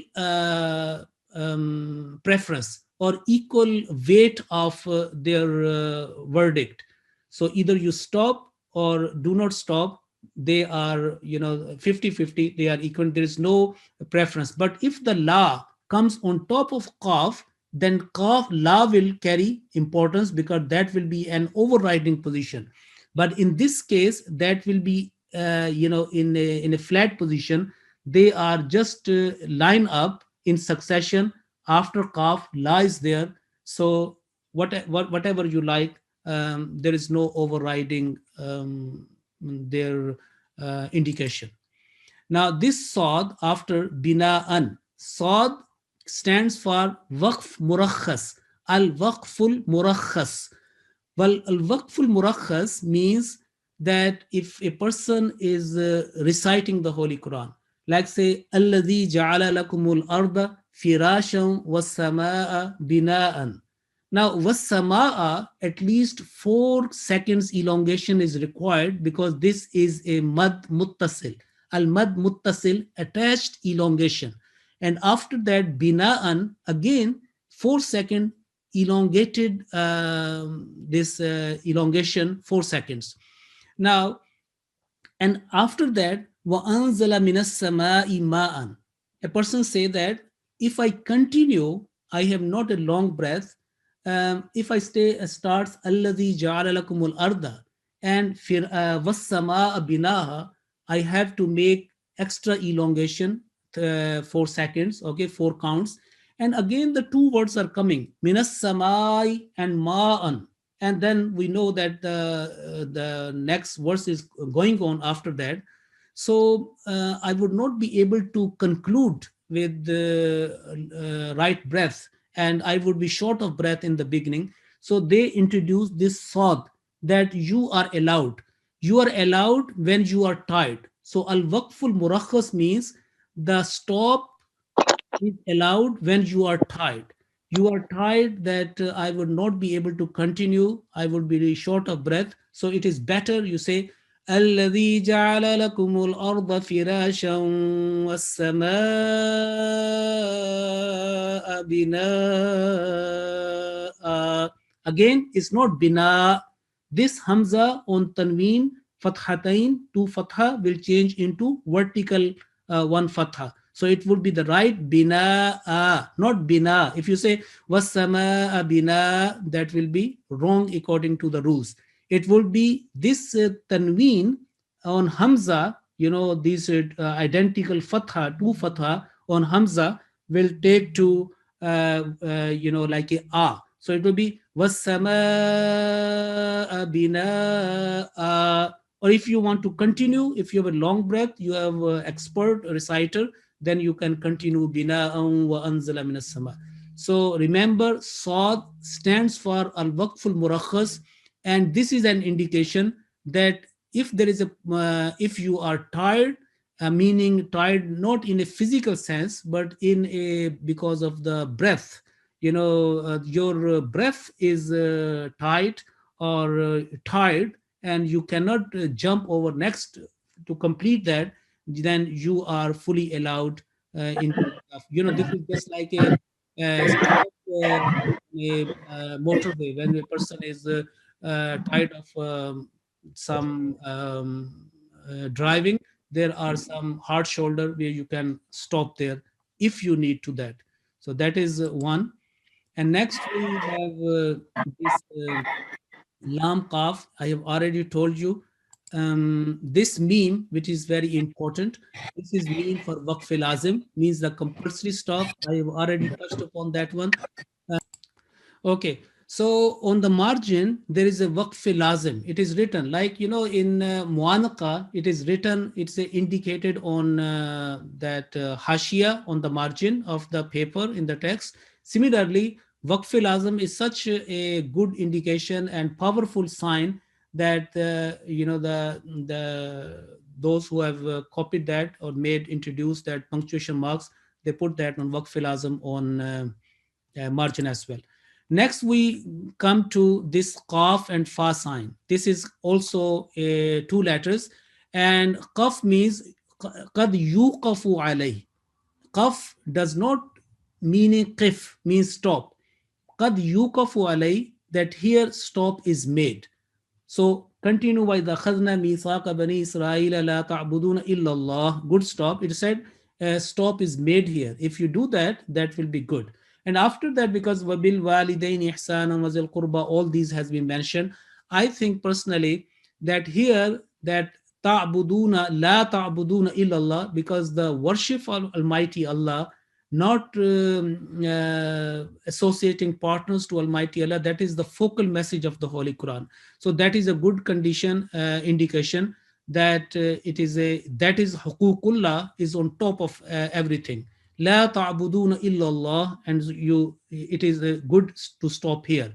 Qaf means yuqafu alay, here stop is made. So better to stop here. But if it's not a compulsory stop. If you have a long breath, you can continue illallah wa bil walidain ihsana.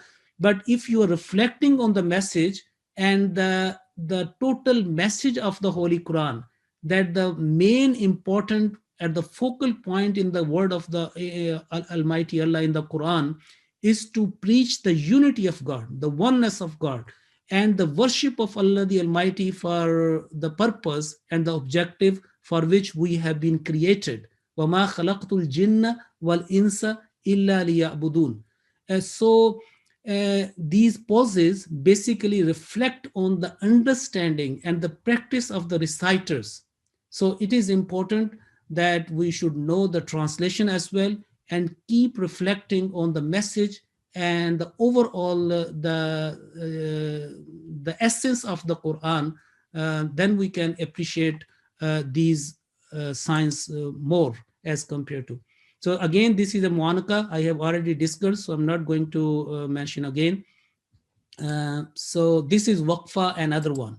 So remember, there is a mu'anaqa and other signs. Here, what is the meaning of waqfa? So there are 3 times these words have been mentioned. Waqfatun, and it is called waqfa. Waqfatun and waqfa. So this is a very famous. This is the verse number 287, the last verse of Surah Al-Baqarah, where we can find, and there is only one place in the Holy Quran where 3 times this sign has come. And when we know the translation, the message, the essence, we know that in between, when there is a time for us to say Ameen, oh Allah, accept our prayer. And if we are leading the prayer and Imam make a pause, we all say Ameen. You may have heard many times, when in Fazl Mosque or Baitul Futuh Mosque or wherever, now in Masjid Mubarak, when Hazur Anwar Ayyadullah Ta'ala bin Nasir Aziz leads the prayer, and this is also one of his reading in the prayer. He said, Wa'fu anna, and all the audience, the congregations, they say Ameen. And Waqfir lana, Ameen. Warhamna, Ameen. And if we know the meaning that we are basically praying to Almighty Allah, and in between we have been asked, we say Ameen, so that the message is continuous. But the point for you to understand is that when we are reciting ourselves, then according to the rules of recitation, you are making a long pause, maybe 1 or 2-second pause, but without breaking breath.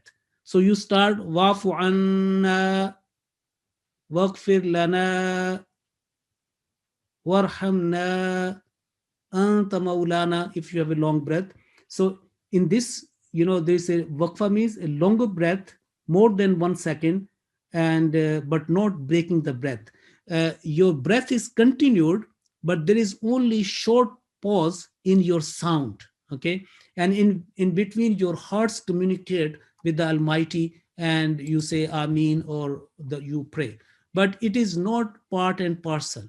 If you want to continue, and mostly Arab reciters, if you listen to their recitations, the people of language, they do not make this sign waqfa, and after that, they continues wa'fu anna, waghfir lana, warhamna, anta maulana, and after that, you can put Ameen. So either you exercise this opportunity, depends how you are reading the Holy Quran and the congregation in the Salat in between, or you continue Wa'fu anna, waghfir lana, warhamna, and anta maulana fansurna ala al-qawmil kafirin, or at the end, this beautiful prayer, you say Ameen, Allahumma Ameen, you see. So it depends upon your personal choice. Then again, this Alif Lam Mim, you can find Alif Lam Mim has come 6 times in the Holy Quran, in different chapters of the Holy Quran. For example, Surah Rum, Surah Luqman, Surah Alif Lam Mim As-Sajda, Surah Al-Baqarah, and Surah Al-Imran, okay, Surah Al-Ankabut. 6 times Alif Lam Mim has come. Now, important point that in other 5 times, after Alif Lam Mim, a next word is not starting with a mushaddad letter, except this Surah Al-Imran. So what to do? For example, Alif Lam Mim, Dhalikal Kitabu. There is no way to join Alif Lam Mim with Dhalika or with other surah as well. But here, a special case. After Alif Lam Mim, Lam Mushaddad is coming, Allah. So either you say Alif Lam Mim, Allahu la ilaha illa huwal hayyul qayyum. Or if you want to continue, and that is the good indication that after Alif Lam Mim, there is a verse ending. On top of that, there is a La. It means you are allowed to continue. In this case, Alif Lam Mim, on Mim Mushaddad, you can find a Fatha as well. In other 5, which I mentioned, in other 6 times it has been mentioned, 5 times you cannot find a Mim with a Fatha, except this. So what will be here? Either you say Alif Lam Mim, Allahu la ilaha, or you join Alif Lam Mim Allahu, then you join together. That is why on Mim there is a Fatha has been introduced. Now I'm going, a bit because I am conscious of the time. That's why I'm running. This is just a food for thought, okay? And then you can practice afterwards. You can read Tahsinul-Quran book published by Talimul-Quran department, and some other material which you can find online. So kalla bal, and after that there is a sakta, and sakta means like a short pause. Your breath is continuous, but only 1 second there is a pause in your sound, in your voice. There is a voice pause. Kalla bal rana. So after bal, you cannot take the breath. You do not breathe and you do not stop altogether. But your recitation continues. There is only short pause for 1 second voice pause. Kalla bal rana ala qulubihim, and so and so. And 4 times, according to the tradition, the 4 times it has come in the Holy Quran. In some copies of the Holy Quran, it has come 6-7 times, but traditionally it has been reported that 4 times. One is this Surah Al-Mutaffifin, one is you can find in Surah Al-Qiyamah and some other parts. So that is also in that book which I refer to, Tahsinul-Quran. Now, this is again Hamza, not a Hamza, this is a half cut Ain. But the point I like to mention here, sometime, especially in the last chapters of the Holy Quran, there are in one line, 2-3 verses are coming together. So where to find out that this ruku is ending where and when the ruku is starting there? Now, in this case, Suratul Waqia. Now here you can find thulus, and the ayn sound is sign is here. It means the ruku is ending. How to find out the ruku is ending on bimawaqi'in nujum, and the new word starting wa innahu laqasamullah or fala uqsimu. This half cut ayn is a good indication that in between a line where there are 3-4, at least 2 verses ending or 3 verses ending, then this half cut ayn is a good sign that this ruku is ending here. And the next ruku number 3 in this case, is starting from fala uqsimu, not after that wa innahu laqasamullah. This half cut ayn is an indication the ruku is ending and the next is starting. And especially this should be understood in the last chapters, where sometime only in one line there are 2-3 verses ending as well. So next we have this again very important. You can say that this is not present in the Yasal Quran style of the Holy Quran, but I have taken this from Tarjumatul Quran of Khalifatul Masih Rabi Rahimullah Ta'ala, where you can find on after that Waqf Ghufran, Waqf Munazzal, Waqf Lazim, and this all is written here. So what is the meaning of that? So Waqf Ghufran means this is a good sign for you to seek forgiveness of Almighty Allah. If you want to seek the forgiveness, this is a good place for doing istighfar.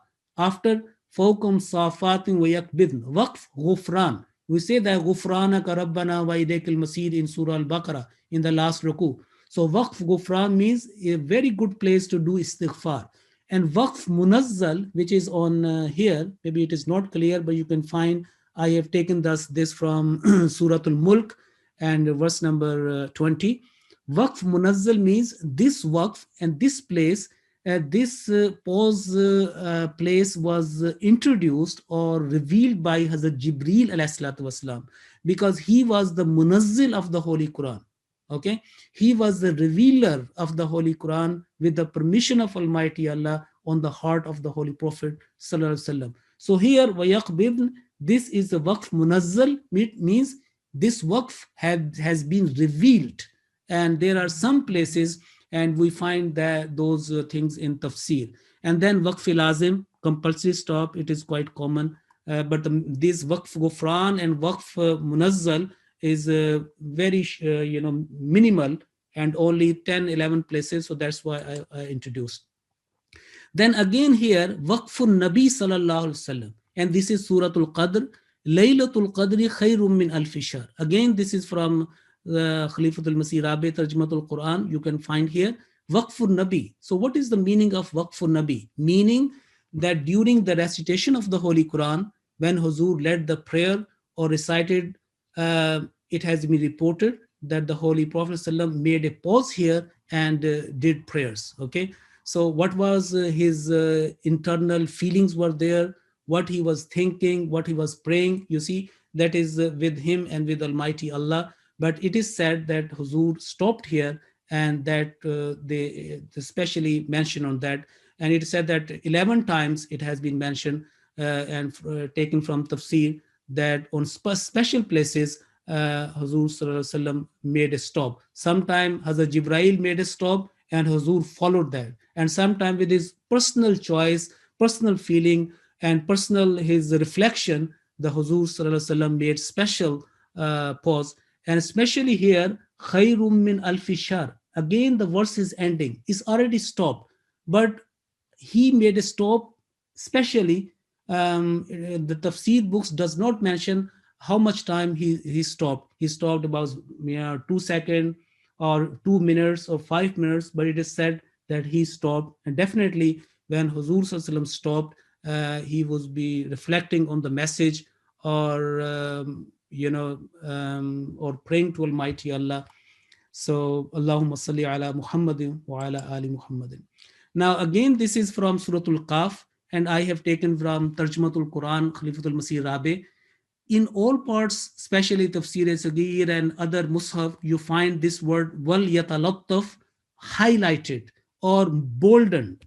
Or for example, if there is a other text is 18, it is 20 or sometime 22. Why? And it is written in English here, Nisful Quran bi'atbari adatul huruf, meaning wal yatalattaf is a very special word in this case, that the scholars of the Holy Quran, they have perused the text of the Holy Quran. They reflected and they counted the verses of the Holy Quran, even they counted the letters of the Holy Quran. So this wal yatalattaf, meaning that first half of the Holy Quran, according to the letter counting, remember, Alif 1, Bismillah, Ba 1, Sin 2, Mim 3. So counting, from counting perspective, this Ta, where is the Wal Yata, Ta, half of the Holy Quran is ended here. And the next half, or the second half, start from La. So Wal Yata Lattaf. So Wal Yata, that, the first half, and the Lattaf, yani the second lam here, Wal Yatalattaf, or in this case that Wa, 1, Lam, 2, 3, fifth. The fifth letter in this Wal Yatalattaf stands or enters into the second half of the Holy Quran. So this is Wal Yatalattaf. And the meaning is very powerful. Wal Yatalattaf means that he should be kind. He should be very considerate. He should be kind. Wal yatalattaf. And this is a powerful message. Just in the middle of the Holy Quran, Allah Ta'ala, this verse comes here and means that we should be kind towards each other and should be considerate and moderate. And then this small noon comes, and this is called noon qutni. Okay. And in this case, I would say that's noon. This is not a pause sign. It means that if you continue from the back, it will be read. Otherwise, it will not be read. If you continue, it will be qadirun illazi. If you do not continue, it will be allazi. This noon, small noon, altogether should be ignored and should not be part of the pronunciation. And again, this is Suratul Mulk, and on below, that is Suratul Humaza. Wailul likulli humazatil lumaza. You stop, and then allazi jama. Never say nillazi jama, because this noon is the part of the previous word. If the previous word is not joining, this has no value. This small noon has no value. And it will be say, lumazati nillazi aw lumazah alladhi jama malum wa addada. So the last point is that in the whole of the Holy Quran, a small noon, only one place, and this is Suratul Anbiya, here verse number 89, where the word is nunji, and this noon is not written in a normal form, but in a very miniature form, okay, small noon, and it is written and it should be read. So وَكَذَلِكَ نُنْجِي الْمُؤْمِنِينَ. It cannot be written as a full font. For example, if there is a kazalika or the first noon is for font number 20, it cannot be written the second noon with the same. It will be written with 16 font, because this is called Rasmul Khat. We have to follow the Rasmul Khat. It appears that in the beginning, this small noon was missed. When it was proofread, then they put a small noon at that time, because that time there was no word processing. There was no, that facilities which we have now. No paper was not there. They were basically writing on the Rakim Manshur, that the skin of the animals, and some the long bones. So they put a small noon that this word is Nun Jil Mu'minin, and it is written in this way. And if it is copied to the next, this small noon should be kept, and that is called Rasmul Khat. So it means that the way of the writing of the Holy Quran is protected, its message is protected through Mujaddideen and through now the promised Messiah ﷺ, and now by the grace of Allah with the Khilafat Ahmadiyya, and through Qur'an and Huffaz, is hifz, is memorization, his words are being protected. So from every angle, text of the Holy Quran is being protected. So that is a nutshell of today's presentation. So I think I have taken a lot of time, but that was a need of time. And so if there is no question, we can go to the next item.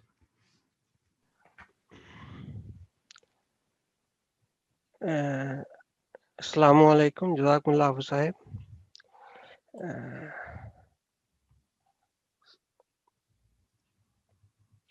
So next item on the agenda is the Quran quiz. And the Holy Quran, we know that the Holy Quran is a divine book of gracious God, and it is a book in which Allah Almighty has blessed us with the complete code of life. Quran includes every aspects of life which a person needs to know about. The best of all education in this world is the Quran. Acquiring this knowledge is mandatory for all Muslims. And those who keep reading it receives God's favor and special favors and blessings. And who learn the Quran, their status will be raised in this life. And we all know that there's a famous hadith of Prophet Muhammad sallallahu alaihi wasallam that the best amongst you is the one who learns the Quran and teaches to others. There are various ulum in the Holy Quran we need to learn about, like Tajweedul Quran, Tarjumatul Quran, and Tafsirul Quran, and learning the history and the scientific guidance. And there are different ways of learning as well, like reading, attending the classes, participation in the seminars and Quran Symposium like this one we have done today. And I'm very grateful to Hafiz Sahab for his presentation, very intellectual presentation. We all and we'll be very thankful to him for this today's presentation. And today we have arranged a simple Quran quiz. As we know that the learning through the multiple choice question is the easiest and the shortest way of the Holy Quran. And the correct,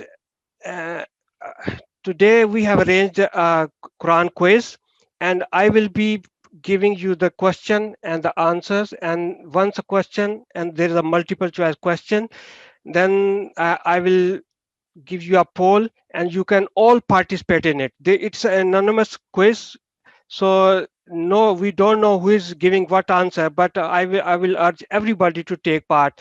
And the correct percentage we will take into consideration, and the total aggregate percentage will represent the total answer of this region.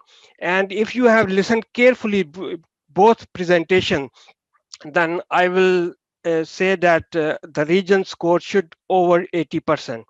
There are 20 questions please listen carefully and try to answer within 10 seconds. And then we will move to the next one. Let's start with the first question. Question is, how many alphabets are there in the Arabic language? Is it 26, 29, 36, or 27? And I will go for the poll. You can now answer the question. Just click your favorite choice, and I will request everybody to take part.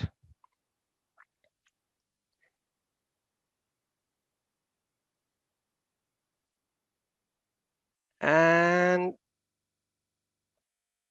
if everybody has done, then there's 1, 2, 3, 4 minutes more. Okay, and polling. First question: 18% of 56% of you have said there are 29 letters. Yes, this is the correct answer, and 28% said 26, and 9% said 36. And I'm going to share result with you as well. Look, 29 is the correct answer, and 56% of you have said it's 29. Now, next question is, as per rules of recitation, which letter is called a munawwan letter? Is a letter with fatha, a letter with sukoon, a letter with tanween, or a letter with dhamma? You see, as per rule, which letter is called a munawwan letter? So I'm gonna give you poll again. You can this one now. You have a chance to give your opinion. Which letter is called a munawwan letter?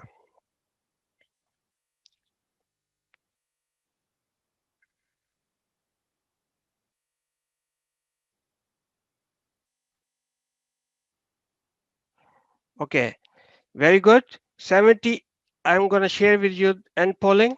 I'm going to share result with you. Now, 80% have said it's a letter with tanween.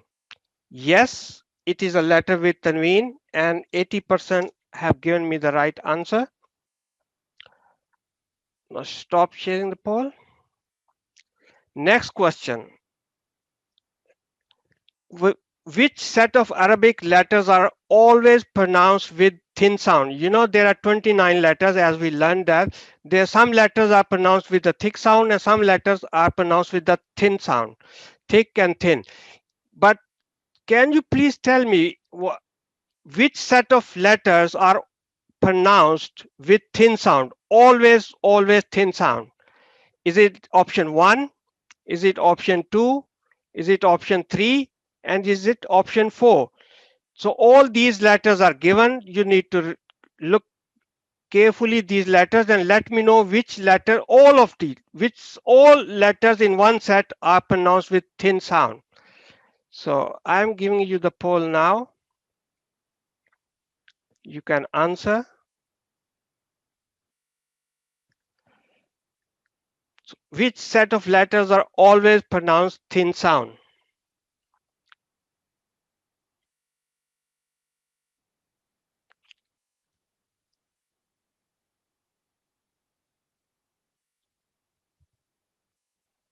So the people, only 40% have participated. If I can request everybody to take part, we don't know who is answering, but everyone should give their opinion. Only 50% at the moment.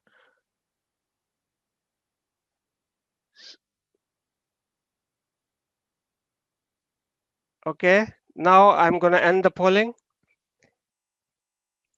And the correct, I'm going to share the result. The most of you, 73%, have said it's option 4. Yes, Alif, Ba, Sheen, Noon, Lam, Ya, and Waw. These are the letters which are always pronounced thick within these sets, not overall out of 29. I mean, the option 4 is the correct answer. and the percentage is 73.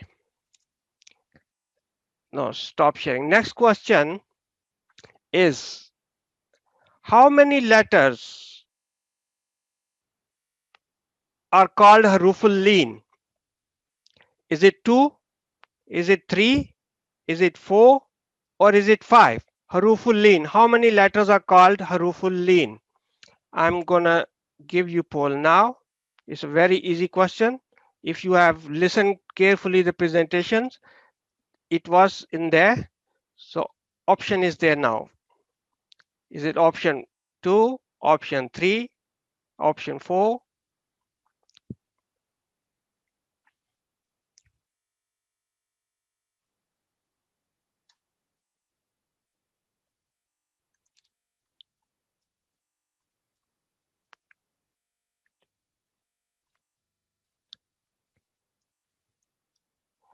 Now 56% have already polled, so I'm going to end now. The answer is, I'm going to share result with you. Haruful leen. There are 2 haruful leen. Yes, 2. Most 56% have answered correct answer, and there are 2 haruful leen, waw and ya. These 2 are called haruful leen. So stop. Next question is, how long the gunna sound be prolonged? This, please listen carefully. How long the gunna sound be prolonged in a word inna, where letter noon is followed by a alif madda? Noon is followed by a alif madda. How long should we pronounce gunna sound? Is it 4 seconds? Is it 3 seconds? Is it 2 seconds? Or it is 1 second? Gunna sound. We should. So I'm gonna give you the poll now. Please, I would request everybody to take part. How long should we pronounce a gunna sound when followed by a alif madda?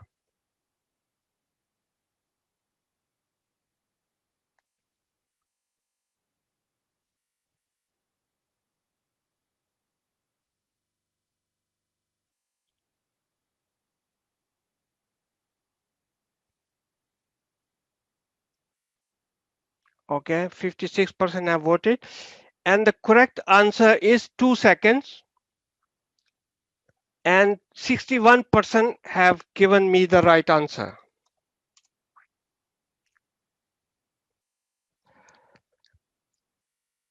Because gunna is, if is followed by a haruful madda or not haruful madda, gunna sound is for 2 seconds. You will find a good example in Suratul Kausar, where the inna without alif and inna with alif are there, both are there, but gunna sound is for 2 seconds in any case. And next question, how many prostrations of recitation, sujudu tilawat, are there in the Holy Quran? Is it 16? Is it 15?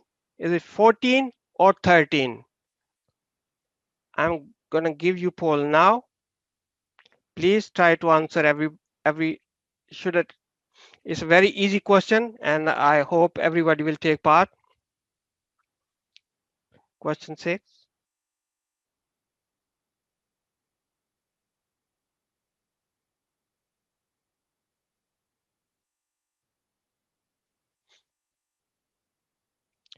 Okay, this time more than 60% have taken part. I'm going to end the polling now, share the result with you. Yes, 49% people have said 15, and the answer is 15. Yes, 49% are correct, have given me the correct answer.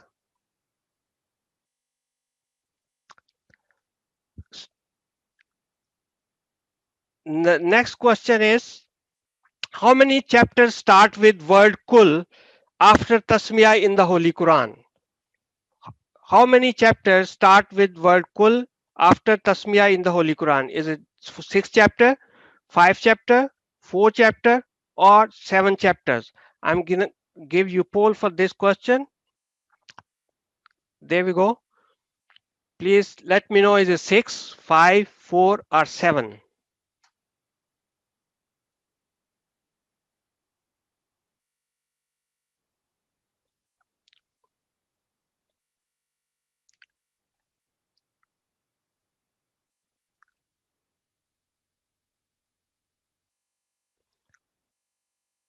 Okay, now I'm going to close the polling and share result with you.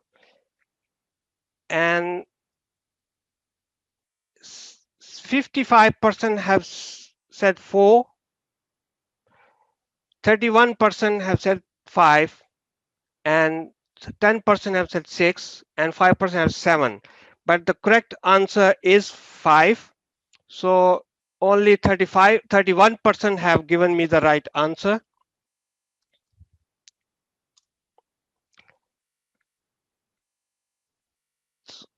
So next question is, how many huruful madda, letters of elongation, are there in the Arabic language? 5 letters, 4 letters, 3 letters, and 2 letters. This was mentioned in the one of the presentation as well. So it is a very easy question. I'm going to give you the poll for this. Please take part. How many huruful madda, letters of elongation? 5, 4, 3, or 2?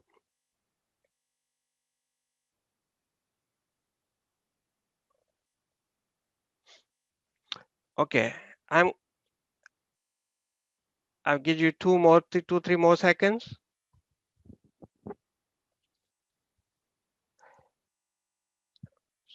So this shows that this people have listened this question carefully. 63% have voted. I'm going to end the poll now and share result with you. 63% have said 3, and which is the 3 is the correct answer. There are 3 huruful madda, alif, waw, ya, and 63% have given me the right answer. Thank you very much. Now the next question is, how many Arabic letters are there are not pronounced with thick sound? You know, we learned that there are some letters are thick sound, some letters are thin sound, and some letters are thick and thin. How many Arabic letters are not pronounced with thick sound? Carefully. Is it 3 letters, 7 letters, 10 letters, or 19 letters? I'm going to give you poll now. Please answer. How many letters are not pronounced with thick sound? Listen carefully.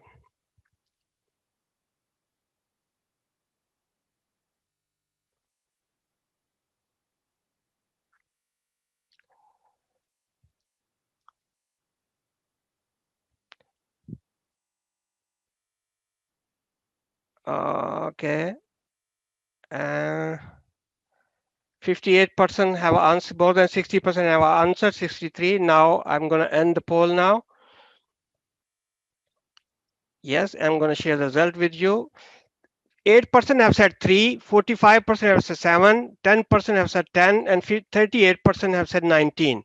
So the 19 is the correct answer. To 38% of 38% have said the right answer. 19 letters are always thin, not thick sound. Yes.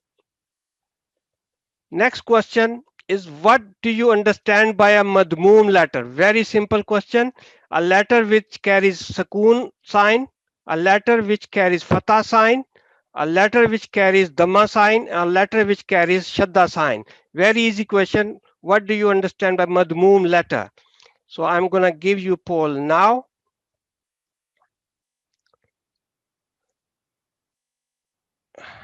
Stop.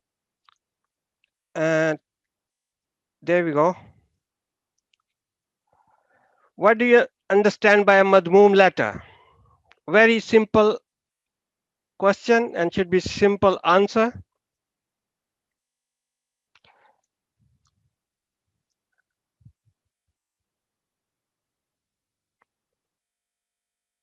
%. Please answer quickly. 50%. Mashallah. Now, as soon as I hit 60, then I will stop polling. If go, please. Oh, 60. Mashallah. 60. 67% have answered. I'm going to end poll now. Share result with you. Okay, 54% have said a letter which carries dhamma sign is called a madmoom letter, which is the right answer.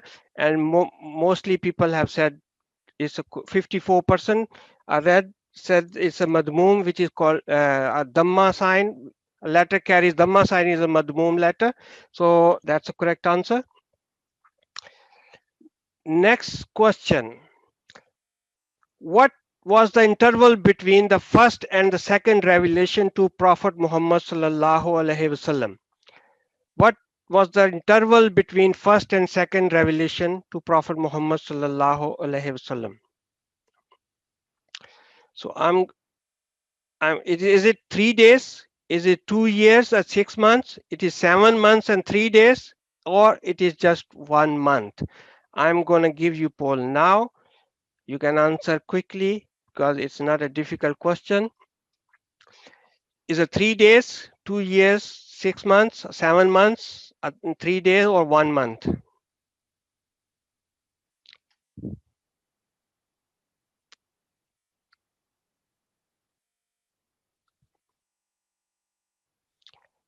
%52%. Please answer. Why not everybody is taking part?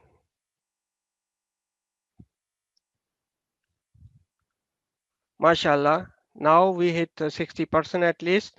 So I'm gonna end polling now. So 13% have said 3 days, 25% have said 2 years and 6 months, 18% have 7 months, 3 days, and 45% 1 month. But the correct answer is 2 years and 6 months, and only 25% have given the right answer. I'm gonna stop the poll now. Sorry? Because we are running short. 11 question, all right, yeah. Inshallah, within part 2, we will complete next. Now, I think just I'd like to mention that in accordance with the directives of Hazrat Khalifatul Masih al-Khamis Ayyadallahu Ta'ala bin Nasir Aziz, International Talimul-Quran Academy has been set up in the United Kingdom. And in addition to Talimul-Quran G classes, G1 to G10, G1, G2, G3, which you can find on ahmadiyya.org.uk, our classes. This is International Talimul-Quran Academy. Their website address is itqa, www.itqa.org.uk, where you can register yourself for reading the Holy Quran, for Nazra with different levels, and also Tarjamatul Quran split for translation in Urdu and English. And also, if you want to be a volunteer teacher of the Holy Quran, Nazira or Tarjama, there you can register yourself. And this is a great honor to work an international academy because soon we are going to open for international students. So there will be 24 hours operation because of different time zones. So inshallah ta'ala, we will with Aman Sahib, we can have a part 2 in maybe after 3 months or whatever. So yes, I just want to announce after 11 questions that aggregate percentage for correct answer was 53%. Mashallah. Who has given the right answer? Excellent. It was going very well, but because of the short time, now we like to curtail this one.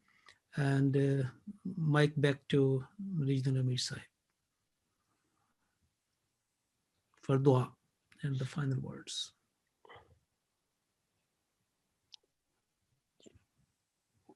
Assalamu alaikum, Regional Amir Sahib.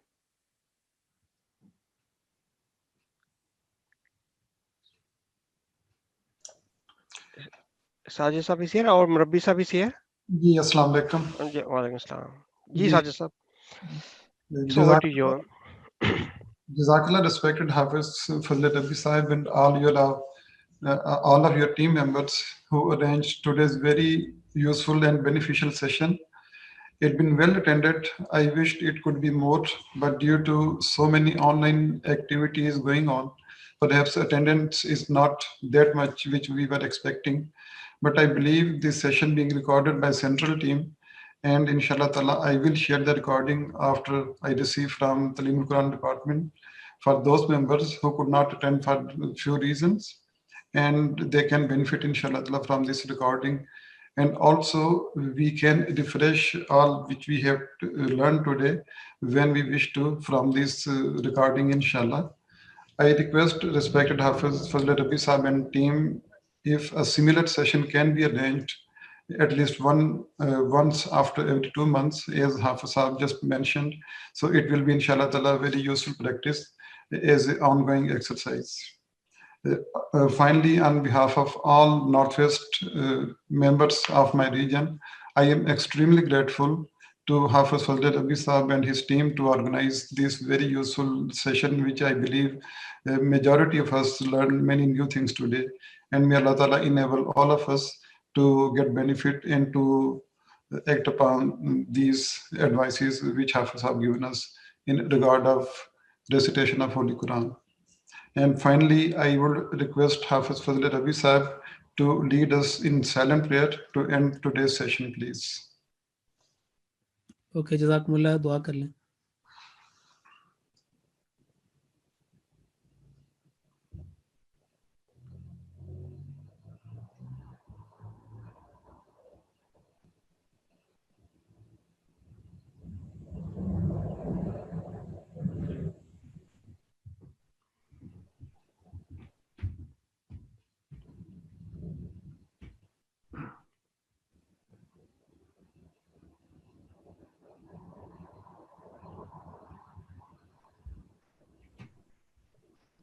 Ameen, Allahumma ameen, bi rahmatika ya arhamar rahimin. Jazakallah Sahab or Rahman Sahab. Thank you so much. May Allah bless you manifold and all those who participated in the quiz and remained with us. The regional missionary sahib and all those who participated. Jazakumullah khairan jaza. Assalamu alaikum wa rahmatullahi wa barakatuh.